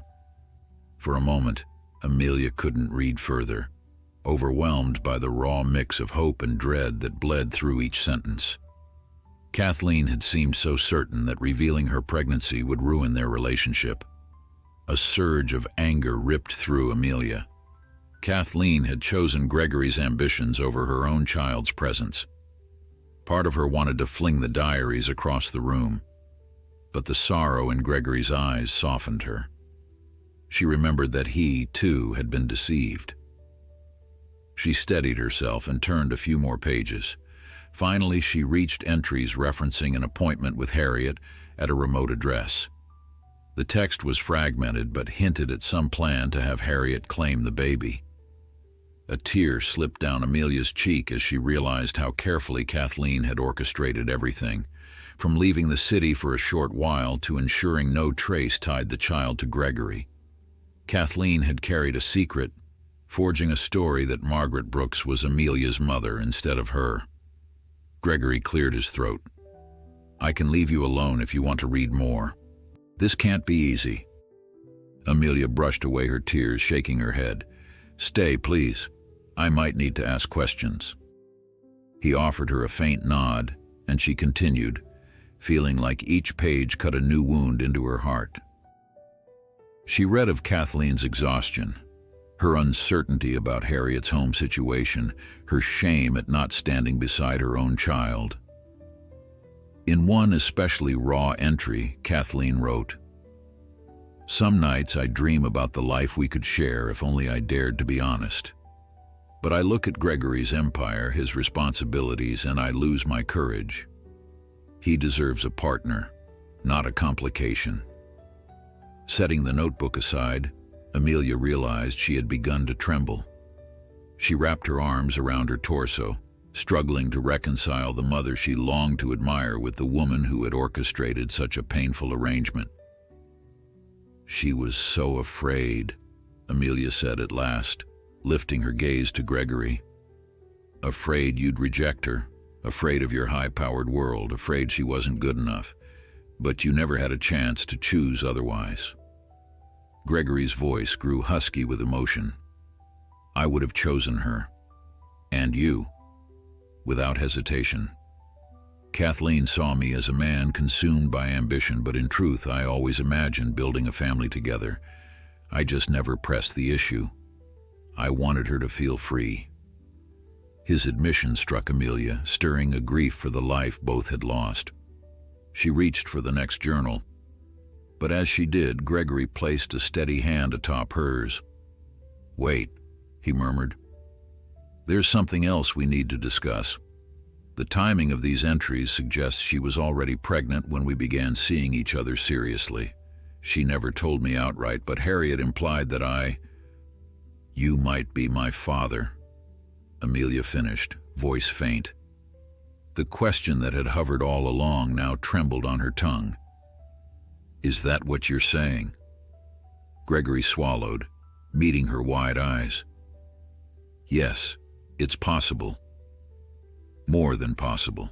Harriet indicated that Kathleen knew I was the father, which was part of why she was so terrified. She feared I'd view her pregnancy as a betrayal of trust, given how early we were in our relationship.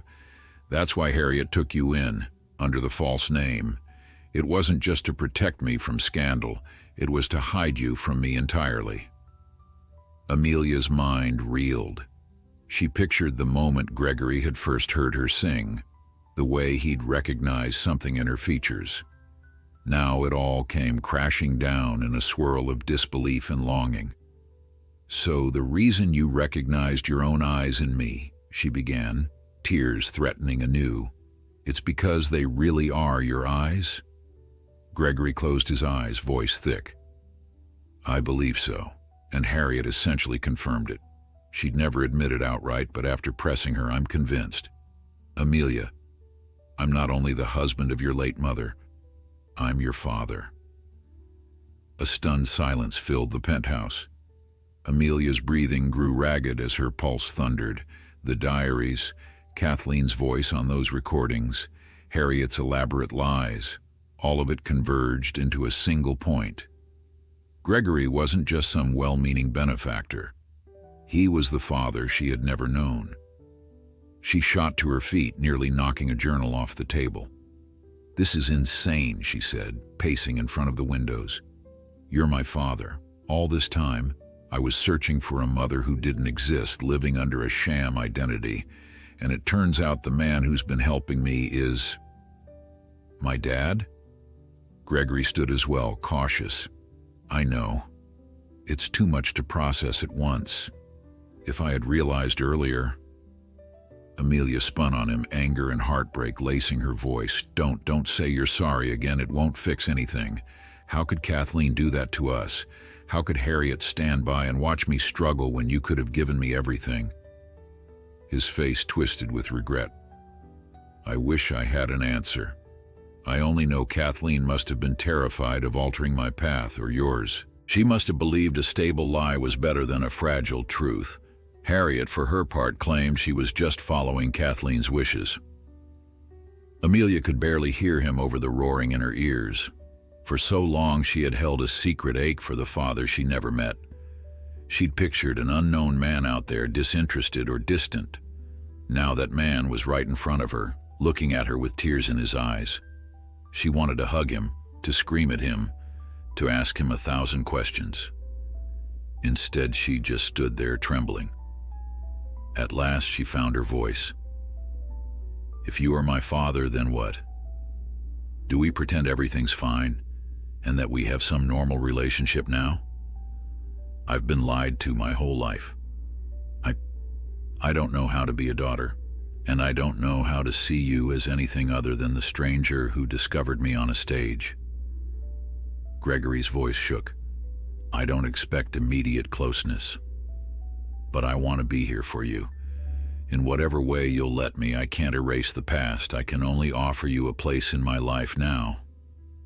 Tears slipped down Amelia's cheeks. She dropped onto the sofa, burying her face in her hands. "I feel like I'm losing my mind," she mumbled. "My mother was Kathleen, and you're my father. I never even got a chance to call you Dad. She kept us apart until it was too late." Gregory lowered himself beside her, leaving a few inches of space, unsure if she would allow physical comfort. "I'm so sorry," he whispered. "Nothing I say can make up for the years we lost, but please don't shut me out. Let's face this together." For a long time, Amelia only wept, silent sobs trembling through her frame. Gregory hesitated, then risked placing a hand on her back. When she didn't push him away, he gently rubbed small circles, remembering all the times he had yearned for a child with Kathleen, never knowing that child already existed. At last, Amelia lifted her head, brushing away tears. Her eyes, which so closely mirrored his own, shone with heartbreak and determination. "I want to know more," she said quietly. "Everything about you, about Kathleen, about the life I should have had. But I need time, and I need to figure out how to confront Harriet, or even if I want to." Gregory nodded. "Take all the time you need. I'll be here, waiting. And if you decide you want to move forward, whether with me, with Harriet, or on your own, I'll respect that." They spent the evening in halting conversation, returning to the diaries whenever Amelia felt strong enough to read more. Each new entry illuminated Kathleen's joy in music and her despair at harboring a devastating secret. The glow of sunset turned into the hush of night, and still they talked, forging a tentative bond out of shared loss. When exhaustion finally overtook them, Amelia rose to leave, clutching the diaries to her chest, as though they were fragile lifelines. Gregory walked her to the elevator. Before the doors slid shut, she managed a few final words. "I don't know if I can call you Dad, but maybe someday." His eyes brimmed with tears again, but he just nodded, offering her the gentlest smile. As she descended, Amelia pressed herself against the corner of the elevator, heart pounding. Her life had veered onto a path she'd never imagined, with revelations so seismic that she feared she'd lose her footing entirely. Yet a small voice inside whispered that perhaps she was not truly alone. There was someone who shared her eyes and her mother's love for music. Maybe in time, she could dare to believe that the family she'd always yearned for still existed, waiting to be discovered in the connections that lay ahead. The days following Amelia's discovery that Gregory was her biological father passed in a haze of shock, anger, and slow acceptance. She tried to channel her emotional turmoil into her vocal practice, though her singing often faltered under the weight of everything on her mind. Music had once been her refuge, but now it felt laden with echoes of a mother she never truly knew, and a father who had appeared at the last possible moment. She avoided Harriet with a fierce determination, ignoring every phone call and text. On those rare occasions she ventured out, her thoughts churned relentlessly. Memories of Harriet's care fought against the betrayal of Harriet's lies, while questions about Kathleen's final years mingled with curiosity for the father she'd only just found. She wavered between the urge to confront Harriet and the dread of hearing more explanations. A week slipped by like this, a tense limbo that left Amelia exhausted and restless. Meanwhile, Gregory tried not to overstep. He checked on her gently, short text messages, a phone call every other day, always asking if she needed help or someone to talk to. Though she felt uncertain about labeling him Dad, a part of her found comfort in his steady presence. He never pressed for more than she was ready to give. Whenever her phone pinged with his message, the knot of loneliness in her chest loosened, if only a little.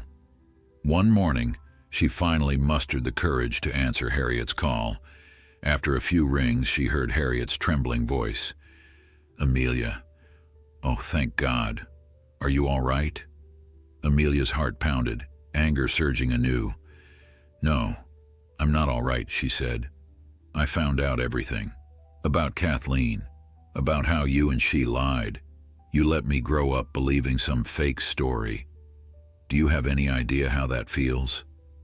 Harriet let out a shaky breath on the other end. "I know you're hurting. If I could change the past, I would, but I did what Kathleen begged me to do. She was desperate. She was afraid Gregory would reject her or take you away. I never meant to hurt you, child." The word child sparked a sting of resentment. "I'm not a child anymore," Amelia snapped. "And you were supposed to be my family. You said my mom died in a car accident. You never even hinted that my real mother was alive for years. Never gave me a chance to know her.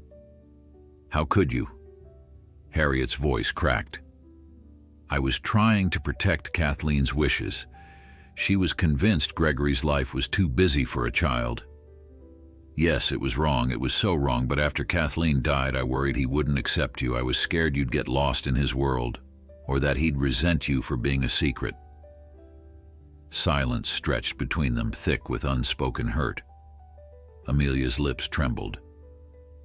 "You had every opportunity to see if he'd accept me," she said, "but you stayed quiet. You pretended Margaret Brooks was my mother. And guess what? Gregory isn't the monster you both made him out to be." A muffled sob emerged from Harriet's end. "I'm sorry," she repeated. "Please, can we talk in person? I want to see you. Explain everything face to face." Amelia hesitated, the memory of Harriet's tearful care warring against the lie that had defined her entire childhood. Finally, she spoke in a strained whisper, "I'll think about it." Then she ended the call, tears burning in her eyes. Over the next few days, she waffled back and forth about whether to meet Harriet. She confided her turmoil to Gregory one evening when he invited her to dinner at a cozy Italian restaurant. The place was dimly lit, the scent of fresh basil and simmering tomatoes in the air. They settled into a private booth, both keenly aware that their relationship had ventured far beyond patron and protege. "She wants to see me," Amelia said, stabbing at her pasta. "I don't know if I'm ready." Gregory regarded her with soft concern. "Do you think it would help to hear her side?" Amelia blew out a breath. "I already know her side. She was protecting me from a father who might not want me. The problem is, everything she ever told me was a lie." She set her fork aside, leaning back. "I feel like I'm betraying my childhood if I let her off the hook too easily. But I also know she wasn't the only person responsible. Kathleen orchestrated a lot of this." Gregory reached across to gently take her hand. "No one can force you to forgive Harriet right away. But sometimes facing a person who hurt you is the first step toward healing. You deserve answers, even if they can't undo the past." She squeezed his hand briefly, drawing courage from the steadiness of his presence. "Maybe you're right," she whispered. "I'll text Harriet. We can meet in a neutral space." The following afternoon, Amelia found herself standing outside a small cafe on a quiet street corner, arms wrapped around her torso against a chilly wind. Harriet arrived looking pale and worn, her eyes bloodshot as though she'd been crying non-stop. They sat at a table near the back, where only a few patrons milled about. Harriet reached across the table, but Amelia recoiled slightly, not ready for contact. Harriet pressed trembling fingers to her own lips. "I'm so sorry," she said again. "I didn't plan on lying forever. Kathleen made me swear I'd take care of you if something happened to her. When she died, I panicked. My finances were a mess, and I feared Gregory's lawyers. I told myself I was doing the right thing." A bitter laugh escaped Amelia. "The right thing?" She tried to moderate her voice so as not to attract stares. I struggled for years. We both did. How was that protecting me? Gregory had the means to give me a stable home and probably would have welcomed me with open arms. Harriet shook her head. I kept imagining a scenario where he'd refuse to believe he was the father, or that he'd see you as a burden thrust upon him after Kathleen's death. And then, after so much time had passed, I didn't know how to come clean. It felt impossible. Anger surged through Amelia again, yet she also saw the genuine remorse in Harriet's eyes. "You could have come clean," she said, voice trembling. "You decided not to. Kathleen's gone, so we'll never know if she would have changed her mind. But you had that choice, Harriet. You always had it." Tears slipped down Harriet's cheeks. "I know, sweetheart, and I can't fix it. All I can do is beg for your forgiveness, or at least your understanding." She reached for a napkin, dabbing her eyes. "I love you, Amelia. I've always loved you as if you were my own. But I was a coward. I admit that." Amelia looked away, staring at the steam rising from her untouched latte. A swirl of memories rose within her. Harriet holding her when she scraped her knee. Harriet reading bedtime stories by the dim lamp. Harriet singing lullabies off-key, trying to soothe a crying child. The woman had been her entire world for so long. Now all of that was tainted by a lie. "Do you regret it?" Amelia asked softly. "Do you ever regret not telling me sooner?" A sob choked Harriet's response. "Every day. I was always afraid of this moment, of losing you forever once you learned the truth." For a heartbeat, Amelia felt her anger melt into sorrow. She saw Harriet for who she was, flawed, terrified, but also the one who had put food on the table and clothes on Amelia's back. "I don't know if I can forgive you," she whispered, tears burning. "I can't process all this overnight. But I needed to hear you say you were wrong out loud." Harriet nodded, eyes glistening. "You take all the time you need," she said. "I'll wait." They parted ways shortly after. Amelia walked home in a daze. Though she hadn't made peace with Harriet, at least the confrontation felt like a step toward regaining some control. That night she called Gregory to tell him what happened. He listened without interruption, letting her vent her swirling emotions about Harriet's regrets and her own conflicted feelings. At the end of their conversation, Gregory said, "I'm proud of you for facing her. Whatever comes next, I'll be here."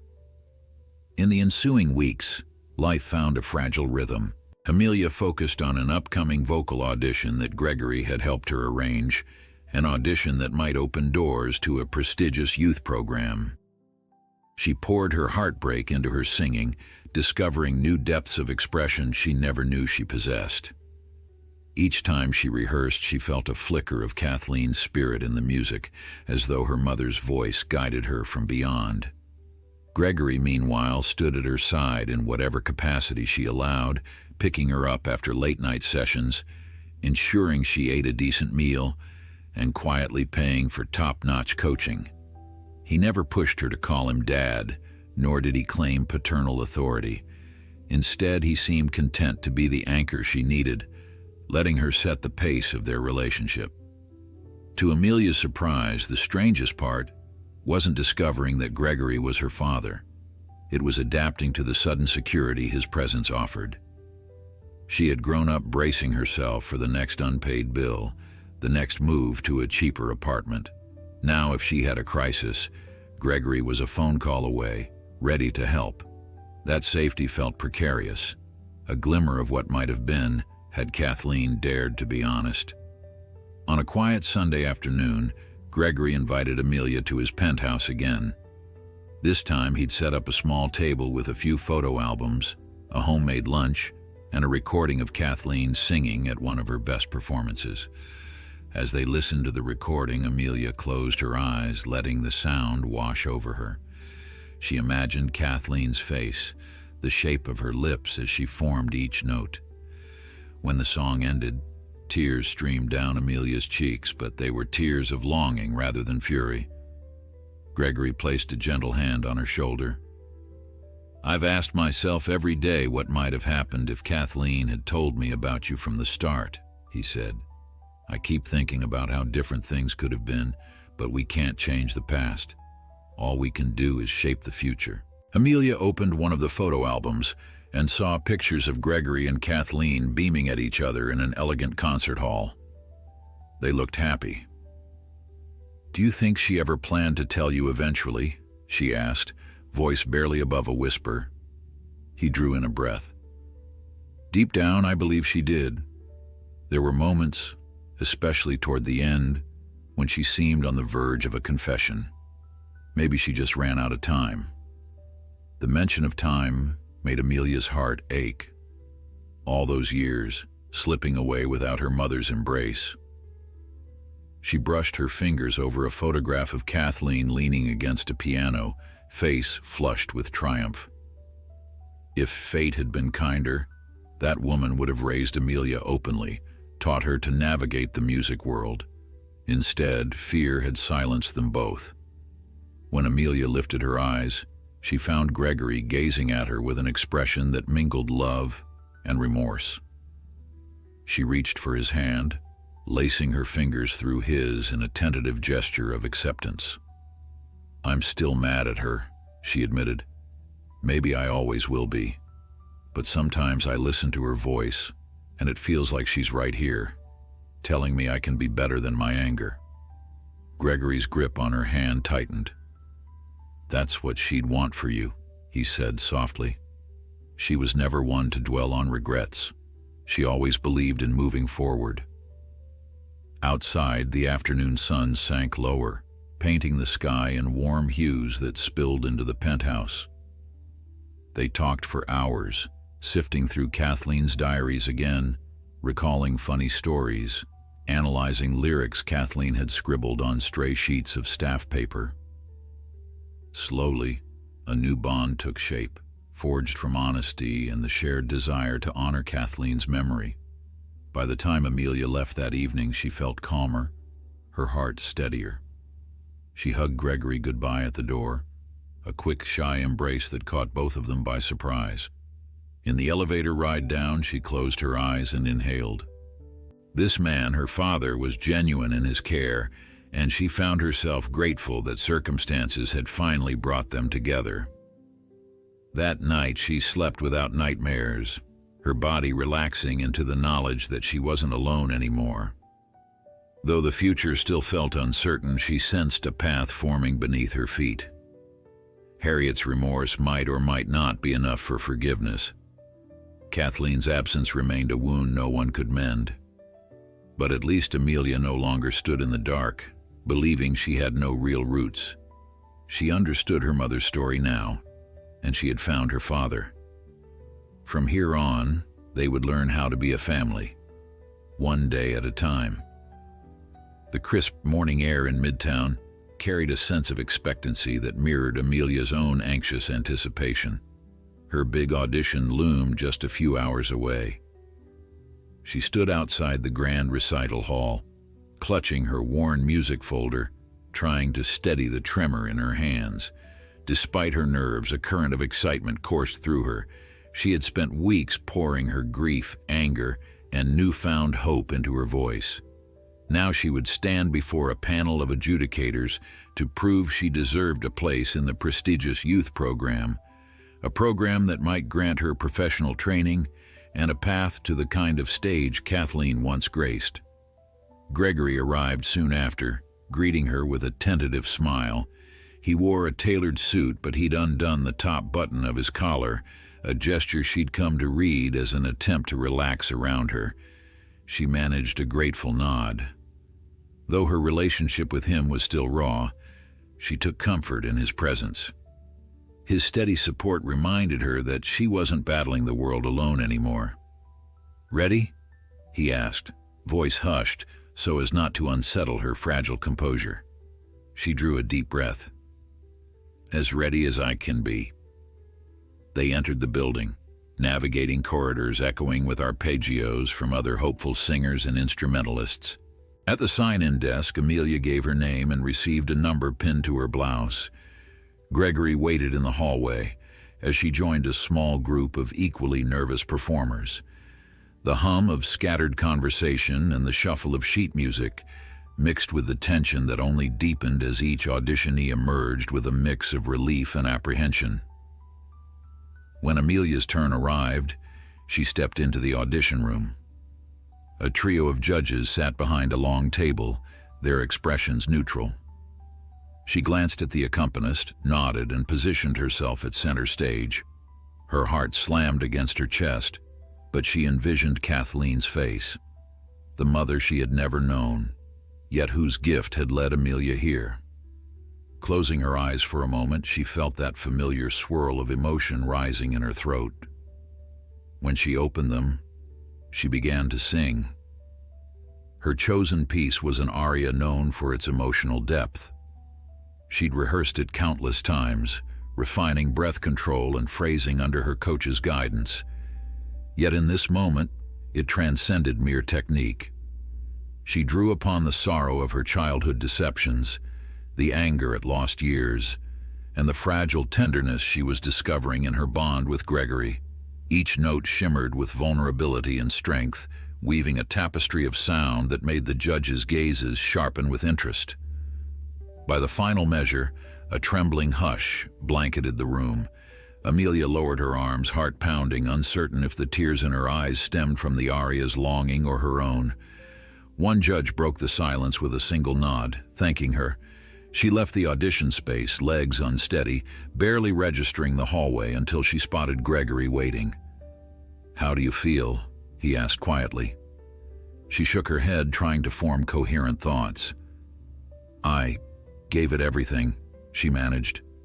"I really don't know." Gregory offered a reassuring smile. "Sometimes that's all you can do. No matter the result, you've made me proud."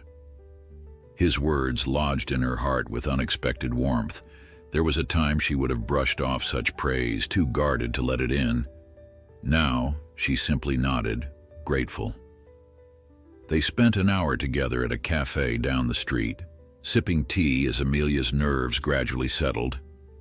She recounted the audition in halting detail, while Gregory listened intently, offering small murmurs of encouragement. Only when her phone buzzed with a text did she realize the results might come sooner than expected. Her fingers shook as she read the brief message. "Congratulations. You have been selected for the final round of auditions and are invited to continue with the program's advanced session. Details to follow." A breathless laugh erupted from her. "I made it through," she whispered, staring at the screen as though disbelieving her own eyes. "I'm still in the running." Gregory's smile stretched wide, relief and pride shining in his expression. "That's incredible," he said, his voice trembling slightly. "Kathleen would be overjoyed, you know. This is exactly the path she hoped to walk herself at your age." A pang of sadness accompanied the thrill of success.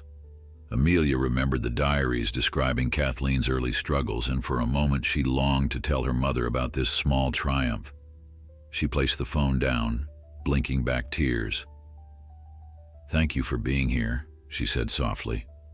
"It means more than I can say."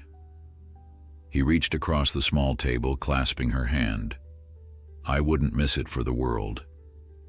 In the days that followed, Amelia immersed herself in advanced rehearsals, forging friendships with other young singers who shared her devotion to music. Some recognized Gregory's face when he occasionally stopped by, though she remained guarded about explaining their connection. He, in turn, never insisted on elaborating. He seemed content to let her reveal their relationship on her own terms. Meanwhile, Harriet lingered in the margins of Amelia's life, texting brief updates about her own attempts to move forward. She'd found a better-paying job, hoping it might serve as a gesture of self-reliance rather than an appeal for forgiveness. Amelia sometimes replied short, polite answers that indicated neither outright rejection nor acceptance. The anger had mellowed, but not disappeared. Forgiveness, she realized, was a process, not a single decision. One rainy afternoon, Amelia decided to visit Kathleen's grave. She had avoided it until now, partly because she wasn't sure she could face a physical reminder of all she'd lost. But as the storm clouds parted, she felt an internal pull to stand where her mother was laid to rest. She invited Gregory to come along. They drove in heavy silence to the cemetery, each consumed by private thoughts. When they arrived, the sky was still gray, threatening another downpour. But Amelia gripped a small bouquet of lilies, flowers Kathleen had once mentioned adoring in her diaries. Gregory led her through the winding paths until they reached the sleek marble headstone etched with Kathleen's name. Amelia's chest tightened. She stared at the engraved letters, tracing them with her gaze as though to memorize each curve. A wave of regret and longing seized her. Slowly, she knelt, placing the lilies at the base of the stone. She heard Gregory's quiet intake of breath behind her, felt his hand rest gently on her shoulder. "Hi, Mom," she whispered, tears catching in her throat. "I guess this is the first time I'm really speaking to you. I wish you were here to see what I've done, what I'm trying to do with singing. I wish..." Her voice cracked. "I wish you'd told me who you were, that you gave me a chance to know you. But even so, I love you." She pressed a trembling hand to the cold marble, imagining it could somehow bridge the distance between them. Gregory's presence hovered protectively. When she finally stood, he gathered her into a gentle hug and she let her head fall against his shoulder. In that silent embrace, she felt a flicker of peace, like a small forgiveness had taken root, both for Kathleen and for herself. As they walked back toward the car, the clouds split and a patch of sunlight emerged. It glinted against the puddles scattered across the cemetery lawn. Amelia paused to glance back at Kathleen's headstone, then murmured, "I think she'd want me to move forward to keep singing." Gregory nodded, stepping aside to let her choose the pace. "That's exactly what she'd want," he said softly. Over the next few weeks, Amelia's final audition approached. Her rehearsals grew more intense, her late-night practice sessions more frequent. Gregory offered quiet support, attending each informal recital and introducing her to people he believed could bolster her future. Through it all, she felt that she was inching closer to a dream she had barely dared to define. At times, Harriet sent messages expressing pride from a distance. Amelia replied with a modicum of warmth, unsure if she was ready for more. But she sensed their relationship shifting toward a fragile new honesty. She no longer shut Harriet out completely. Instead, she shared small updates on her auditions, letting Harriet glimpse her life in a way that, ironically, felt more open than ever. Then, on the eve of Amelia's final audition, Gregory surprised her by inviting her to dinner at one of his favorite restaurants. She arrived to find a private room set aside, a soft glow from the overhead lamp illuminating a small table laid with delicate place settings. She shot Gregory a puzzled look as she sat. "What's all this for?" she asked, scanning the elegantly folded napkins and the candle flickering in a crystal holder. He smiled, appearing slightly awkward. "I realized I've never properly celebrated you. I wanted to wish you luck before tomorrow. And He hesitated, eyes reflecting a vulnerable warmth. "I wanted to give you something." She watched curiously as he pulled a small box from his jacket pocket. He set it on the table, then slid it toward her. Amelia's heart kicked up a notch, unsure what to expect. She opened it and found a delicate pendant, shaped like a tiny treble clef, dotted with an emerald stone that matched the color of her eyes. Amelia blinked, eyes dampening. She brushed her fingertips over the polished metal. "It's beautiful," she murmured. Gregory cleared his throat. "The stone, well, It reminds me of your mother and you. I know gifts can't make up for the years we lost, but I want you to have something that symbolizes how precious your music is, how precious you are." A tightness squeezed Amelia's chest. She inhaled unsteadily and met his gaze. In the flickering candlelight, she could see the depth of his sincerity, a father's wish to show love despite their complicated start. Carefully, she lifted the pendant out of its box and draped it around her neck, feeling a subtle weight settle against her collarbone. "Thank you," she whispered. "I'll wear it tomorrow." Dinner passed in gentle conversation about her audition piece, the small changes she planned to make in phrasing or emphasis. They exchanged stories about Kathleen, him from the angle of a husband remembering a dynamic singer, her from the vantage of a daughter clutching at every scrap of her mother's legacy. By the time the plates were cleared, Amelia felt an unfamiliar warmth spreading inside her.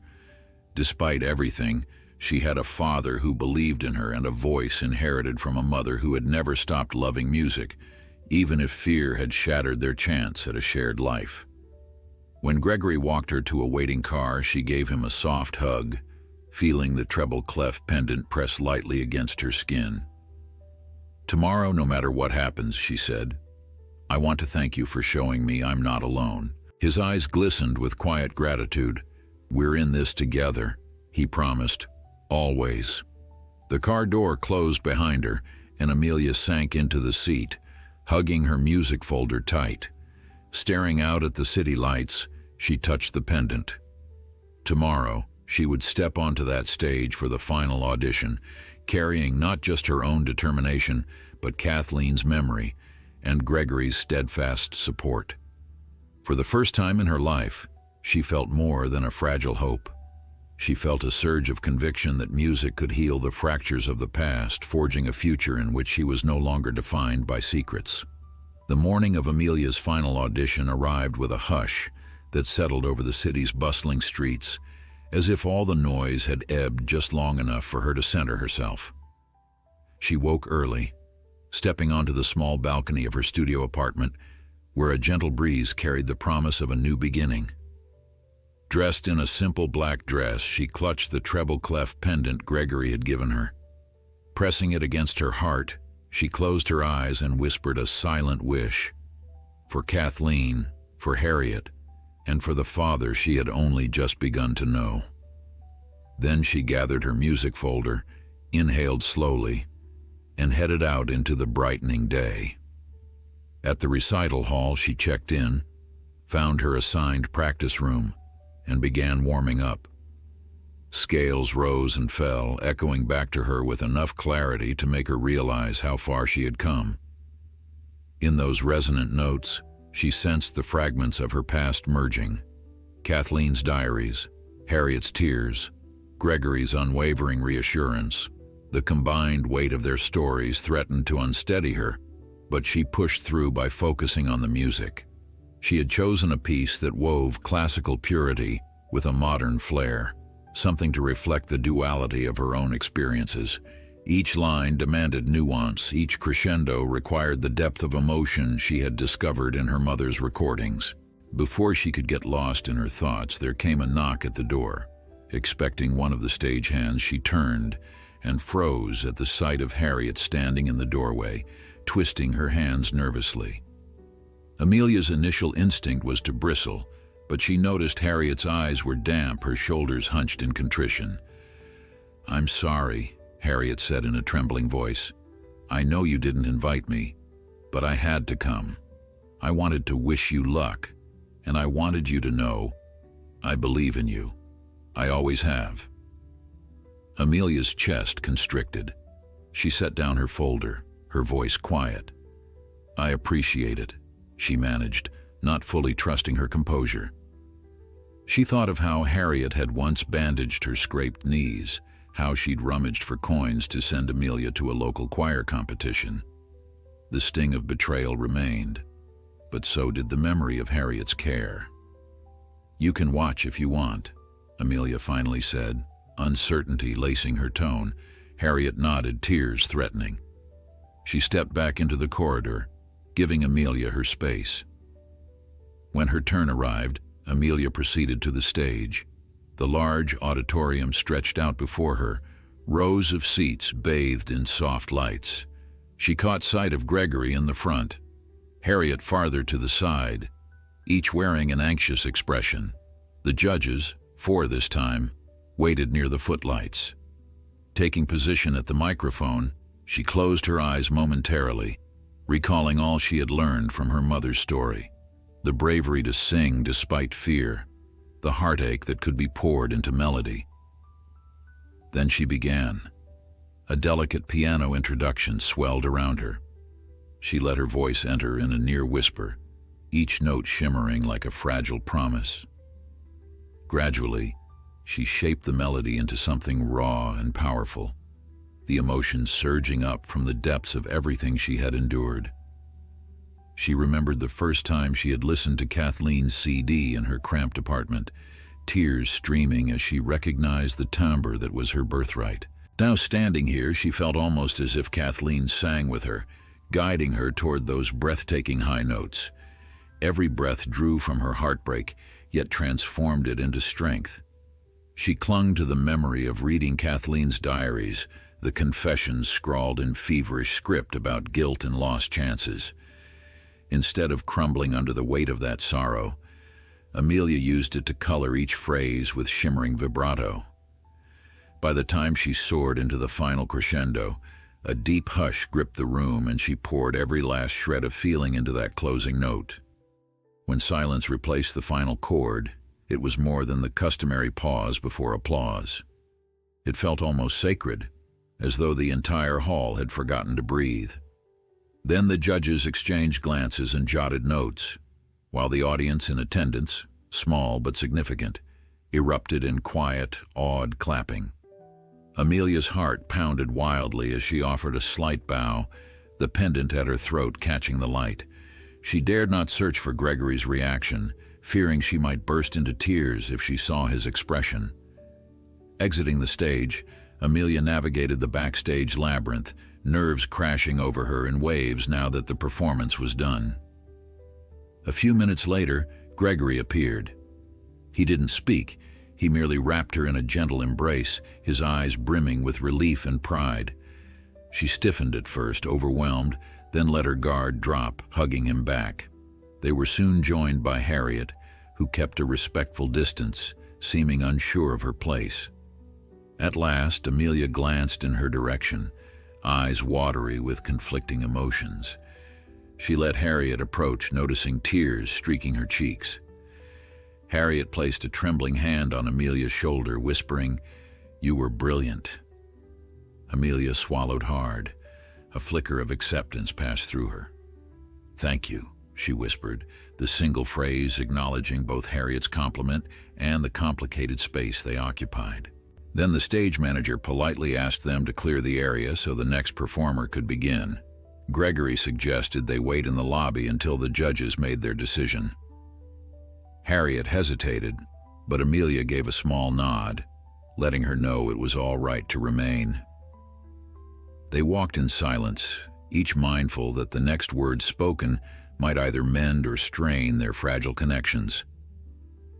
In the lobby, a pianist and a violinist performed soft background music for onlookers.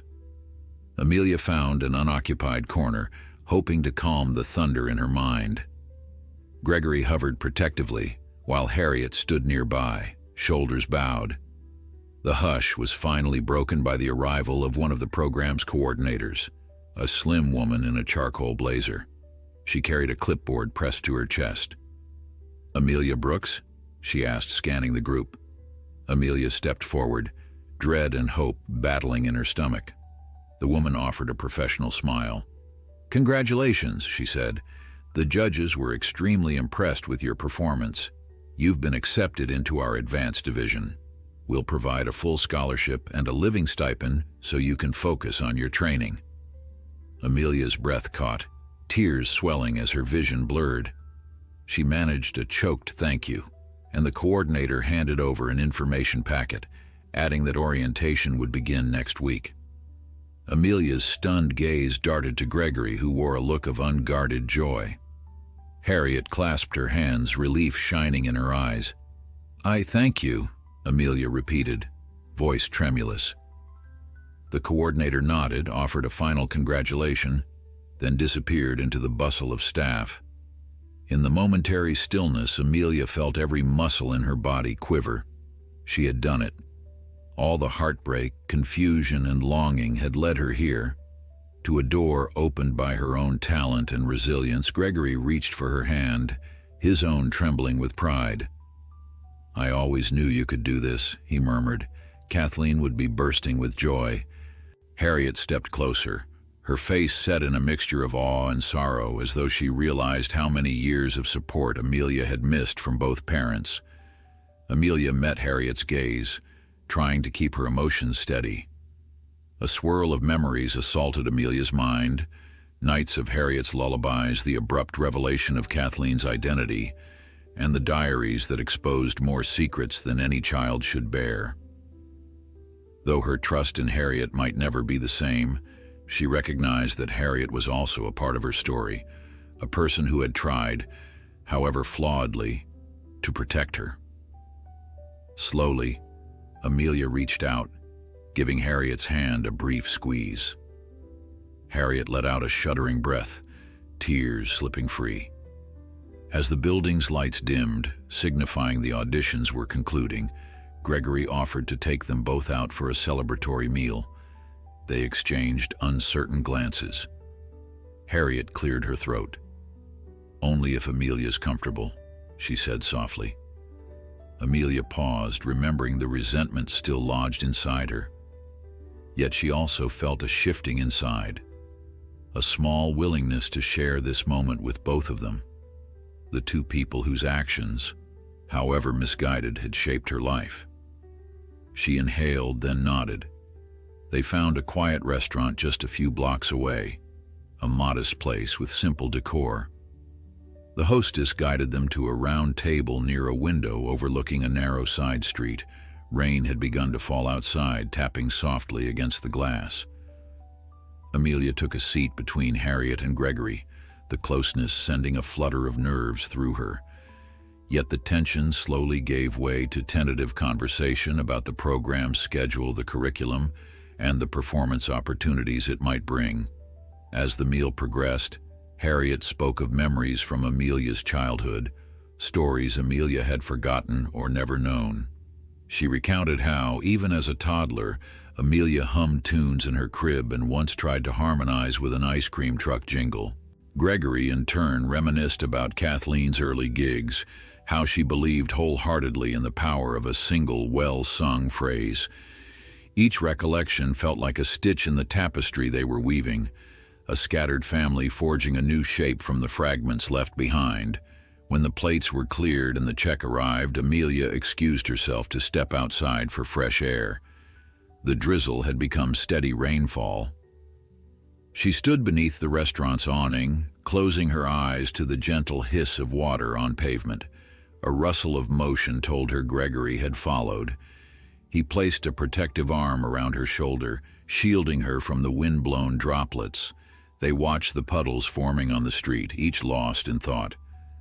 "I'm proud of you," he said, voice subdued. "Not just for the audition, but for the grace you've shown through all this." He hesitated, then added, "And I love you, Amelia." The words hung in the damp air, a confession she knew he had been holding back. She turned to face him, emotions swirling. In the reflection of a nearby streetlight, she recognized the same eyes she saw in the mirror each morning, a reminder of the father she had found too late and yet somehow just in time. "I love you too," she whispered, tears mingling with the raindrops that clung to her cheeks. She reached up to squeeze his hand where it rested on her shoulder. "And I'm ready to try being a family." Gregory's eyes glistened. He said nothing more, only pulled her close in a warm hug that felt like both an apology for the past and a vow for the future. The sky rumbled softly overhead, but neither of them hurried inside. For the first time, Amelia felt certain that she was exactly where she belonged. Her heart still ached with the losses and lies that had brought them here. But now she had something stronger, a father's love, a renewed if complicated tie to Harriet, and her mother's legacy whispering through every note she sang. When they re-entered the restaurant, Harriet looked at them with a hopeful smile. Together, the three of them gathered their coats, stepping back out into the rain-soaked street. Tonight, no grand gestures awaited, no swirling applause beyond that fleeting moment in the audition hall. Yet in the hush of wet sidewalks reflecting city lights, Amelia sensed a gentle promise. As long as music coursed through her soul, she would never walk alone. In the resonance of a final chord, she had discovered the truth of her origins and the family she had always yearned for, and at long last, the chance to define her future on her own terms.